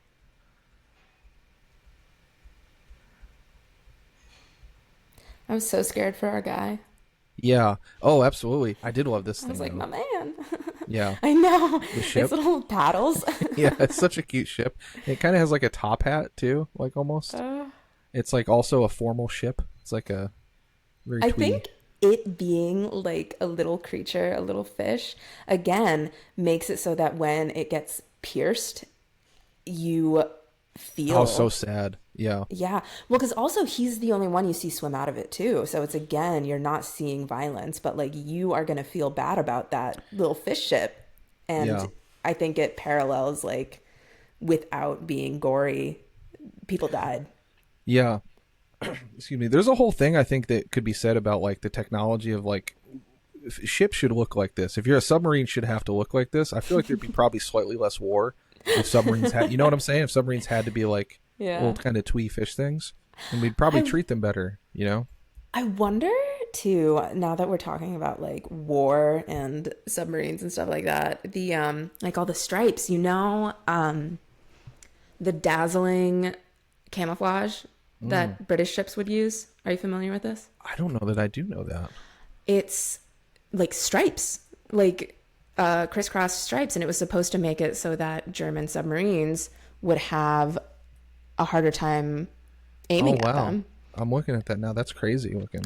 And I wonder if that was like an inspiration for this too. Yeah, because it's all very World War One coded, right? Yeah. Oh, maybe it was World War One. Well, probably two as well. I saw like Well, the movie I think is like this seems very like 1919 coded or whatever. Yeah, right? for sure. The climb. This was honestly, I started laughing so much. This is like, I gotta say, this is like, I'm not gonna be men's rights at all here, but I will say, to criticize ladies, if a man climbs all the way up, like 1,000 feet, it's like just have him turn around. Yeah, don't like. This was kind of fucked up by the lady. Normal, I'm like very, but she's like, get out, I gotta change. He's like, okay. And then he just hangs there 1,000 feet up. To counter that point, I'm like, this is very Elizabeth Taylor Cleopatra. She would do that. And that is true. I am like, power move. I kind of loved her for that. I respect it. I can't endorse it, I don't think I would ever do it myself, but yeah. Any lady out there who would, I might worship her. So yeah, it gave me it was giving very did you watch Curb Your Enthusiasm? No, actually. Larry David, love it. But there's a scene, it's a guy who made Seinfeld or whatever. It's like all about him being awkward, whatnot. Yeah. And like socially unaware. But he's trying to like get in the pants of like this Orthodox Jewish lady in like one of the episodes. And that's like a very, but he's like very attractive, but he's like, he keeps trying to like play up the idea that he's more Jewish than he is. And it's so funny, but eventually they get trapped in the ski lift, and Larry is not Jewish at all. He's like most like secular Jewish person, whatever, but they're up in the ski lift like 20 feet. And she says like, I can't be seated with a man after sundown or something, like some type of law. She's like, so you're going to have to jump. They're like 50 feet up in the air on the ski lift. She's like, you're going to have to jump. He's just like, what are you talking about? It's crazy. It's a thing. She's like, no, I can't do it. You're going to have to jump. And he just looks down there and it's just, what are you, fucking nuts? And then, then she ends up jumping. And then he's like just sitting there. Yeah. This is just the show, that's, they do this shot again. I think that's wood. Maybe some of that's not. Some of that is. Just even the depth, because you got to get like the lines right on the depth when drawing this stuff, right? Like to make sure it all look right. Yeah. Crazy. Okay, so we'll speed through the end. And do you have any recommendations if you like these movies? So I have a bunch of recommendations. And we'll kind of, let me stop my screen share for here. And I will pull you back over here. Where are you? Let me think. I feel like the theme is like weird mixed media. Yeah. And so, go ahead. Well, I was going to say, while you're thinking, I can give you some time and shout some out. Yeah, you go ahead. So for Time Bandits, because it's like, I think we talked about Little People and mixed media a little bit, and it's he was very inspired by Carl Zeman. Adventures of Baron Munchausen, again mixed media. Monty Python's Flying Circus, and now for something completely different, which is like a collection they did. Twin Peaks, if you like the little guy in Fool's Fire, because I think his character is the little man, or the man from, he's not the man from, I can't remember what he is, but he's like one of the weird Black Lodge guys in Twin Peaks. Actually, believe it or not, David Lynch wanted to do a whole movie with that little guy who was in Fool's Fire, called Ronnie Rocket. It was like one of his famous unfinished projects that he never got to do. But then if you like also Jan Svankmajer, Faust, Conspirators of Pleasure, Into the Woods, American Playhouse, The Red Shoes, since you talked about ballet, you made a point about everything being the same shade and something. I can't remember which movie. That was Young Girls of Rochefort. There you go. If you've seen Dick Tracy, the 1990 movie, it's like one of the first. They only use 8 colors in the entire movie. I made a video. It's like one of the coolest products. It's got everybody in it. It's got Madonna music. You would love it. I can't believe if you've not seen this. Oh my goodness. Dick Tracy. All right. Yeah, 1990. Warren Beatty. But it's got Al Pacino. It's got Dustin Hoffman. It's got Madonna. It's got Warren Beatty who directed it. It's got like 50 Oscar winners. Kathy Bates plays a bit part. And it's like one of the first comic movies. Yeah, everything was 8 shades, like just because of the old comic books, and everything's production design. There's no CGI in it. It's beautiful. Then for fantasy, Valerie and Her Week of Wonders. I'd be curious if your mom has seen this, because that's a Czech movie that is about coming of age story. That's like bizarre dark fantasy stuff. So, and then since you talked about Catholic, Fellini, I always recommend Fellini. Wanted to squeeze that in there, but he's the most Catholic. He's one of the most. Him and Scorsese are like the 2 big Catholic directors. If you grew up Catholic, you'll get the wavelength. I think probably easier than other people. So yeah, you said Young Girls of Rochefort. Young Girls of Rochefort is okay. Jacques one Demy. of my absolute favorites. Yeah. And Bros of Cherbourg, I would say as well. Probably not in the same level you said, right? But yeah, I just haven't seen it as many times because I am trying to watch Gene Kelly whenever I can. But yeah, I don't know. When it comes to this kind of like this specific like Muppets movies, like Treasure Island, you said Christmas Carol or Rainbow Connection, you said earlier. Yeah. Yeah, if I'm just gonna recount ones that I've talked about today, Teenage Mutant Ninja Turtles. Yeah, that's a good one. Yeah, I just didn't want to put you on the spot too much. So, just as far as stuff that I've, like, for my own personal list, I'm going to watch all these again. Cat on a Hot Tin Roof, right? Cat on a Hot Tin Roof, yes. Yeah. Oh my God. Paul Newman, Liz Taylor, being sexy and angry at each other. It's so good. Perfect match. Yeah. But, yeah, anything Liz Taylor, basically. And Vivian Leigh, we did talk Gone with the Wind a lot. We could do, there's a bunch of future episodes if you want to come back ever that we could do. Because, like, we could trade if suddenly, you said Cat on a Hot Tin Roof, suddenly last summer is Liz Taylor by the director who did Cleopatra, and it's also a Tennessee Williams play. That is. Okay. Yeah, I haven't seen that one. So it's one of the most worried things I've ever seen. Crazy. Cat on a Hot Tin Roof is also, like, a play that was adapted into a movie. Tennessee Williams. Yeah. Was it Tennessee Williams? Okay. Yeah. Yeah. I don't know. I was like talking to my roommate about it, about how, because she was interested in Paul Newman, because I showed her a Paul Newman movie, and she was like, well, that's the hottest guy I've ever seen. And I was like, correct. Yeah. And she was like, what are some other Paul Newman movies you really like? And I was like, well, Cat on a Hot Tin Roof. And she was like, should we watch that one? And I was kind of like, okay, well, I feel like there is like something to like the like plays and their dialogue you have to be ready to be like sitting down and paying attention, because it's like Yeah. the way they speak is like not in a way that like humans talk to each other in the real world. Oh yeah. And it's so like, stylized. yeah, and it's so interesting, and I'm like, that would be one where we would have to be like getting ready for that, like locking in. But yeah, it is fantastic. But yeah. Suddenly Last Summer has that language, and it's Katharine Hepburn was like, she was the attractor for her gay son, and this is in 1959, so it's like all told indirectly and whatever else. But she was like, she would take vacations with her gay son to Europe and attract men for him, and then he would, you know, do his business. But then she got too old to do it, and so he brought in Liz Taylor, who was her cousin. But then the son dies. And so Katharine Hepburn hates Elizabeth Taylor and is trying to get her lobotomized because she thinks that Elizabeth Taylor just fucked this whole thing up and was like, you didn't take emotional care of him like I did, and you didn't know how to like actually like did him. And so Elizabeth, like, he had this party when Elizabeth Taylor was too sexy and too good at like getting dudes. And so this guy just went crazy in Europe just being, you know, like just being gay, just, you know, shout out to a king.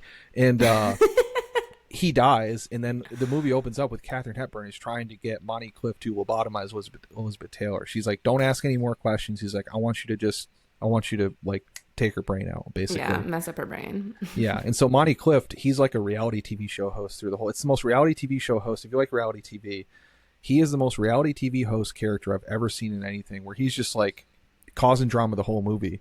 Like, he's just between these two ladies, just being like, oh yeah, why'd you think that? Oh, and she did that to you? Oh, and how'd you feel when that happened? He's just getting Katharine Hepburn and Liz Taylor just battle. It's so good. That's very exciting. Yeah. Cat on a Hot Tin Roof. Do you know anything about Cat on a Hot Tin Roof? Just that it's Tennessee Williams, and then it's got a very sexy man in it. Also some gay themes, I think. I've heard. A lot of Tennessee Williams says some... I know when I see these lists, when I do my research, people have called it out as maybe him having some, but I don't know anything about it. Well, when I saw it, I was much younger, and I don't think I was like looking for that stuff in movies when I was watching. But it's like they're a married couple, and he refuses to touch her. And throughout the movie, she's like trying to get him to be with her. And there's like something that she did, and I've actually forgotten. There was like some trauma that she inflicted upon him that caused him to not want to touch her. I am kind of going to be watching this for the first time again if we do this. So that's exciting. Yeah. About half I've kind the of episodes, forgotten the details. Yeah. I end up doing that. Like, I had never seen Invention for Destruction, so it was cool to get an excuse. But yeah, so what do you got going on? How can people find you? ElisabethWatersMusic.com. Yeah, I mean, you can definitely be checking me out on Spotify, Apple Music, anywhere you're listening to music. I do post on TikTok and on Instagram. And you can go to my website. That is periodically updated. Yeah. Elisabeth Waters on Spotify, YouTube, Apple Music, TikTok, and YouTube, Elisabeth Waters Music. Yes. And yeah, also ElisabethWatersMusic.com for all links. And that's Elisabeth with an S, not a Elisabeth with an S. Yes. Yeah. And Elisabeth, thank you so much. This was so fun. Thanks for showing me this movie. Yeah, thank you. It was absolutely great. I can't wait to come back and yap some more. Well, thank you, Elisabeth. This has been really fun. I appreciate it. Very fun. Have a good day, everyone. Yeah.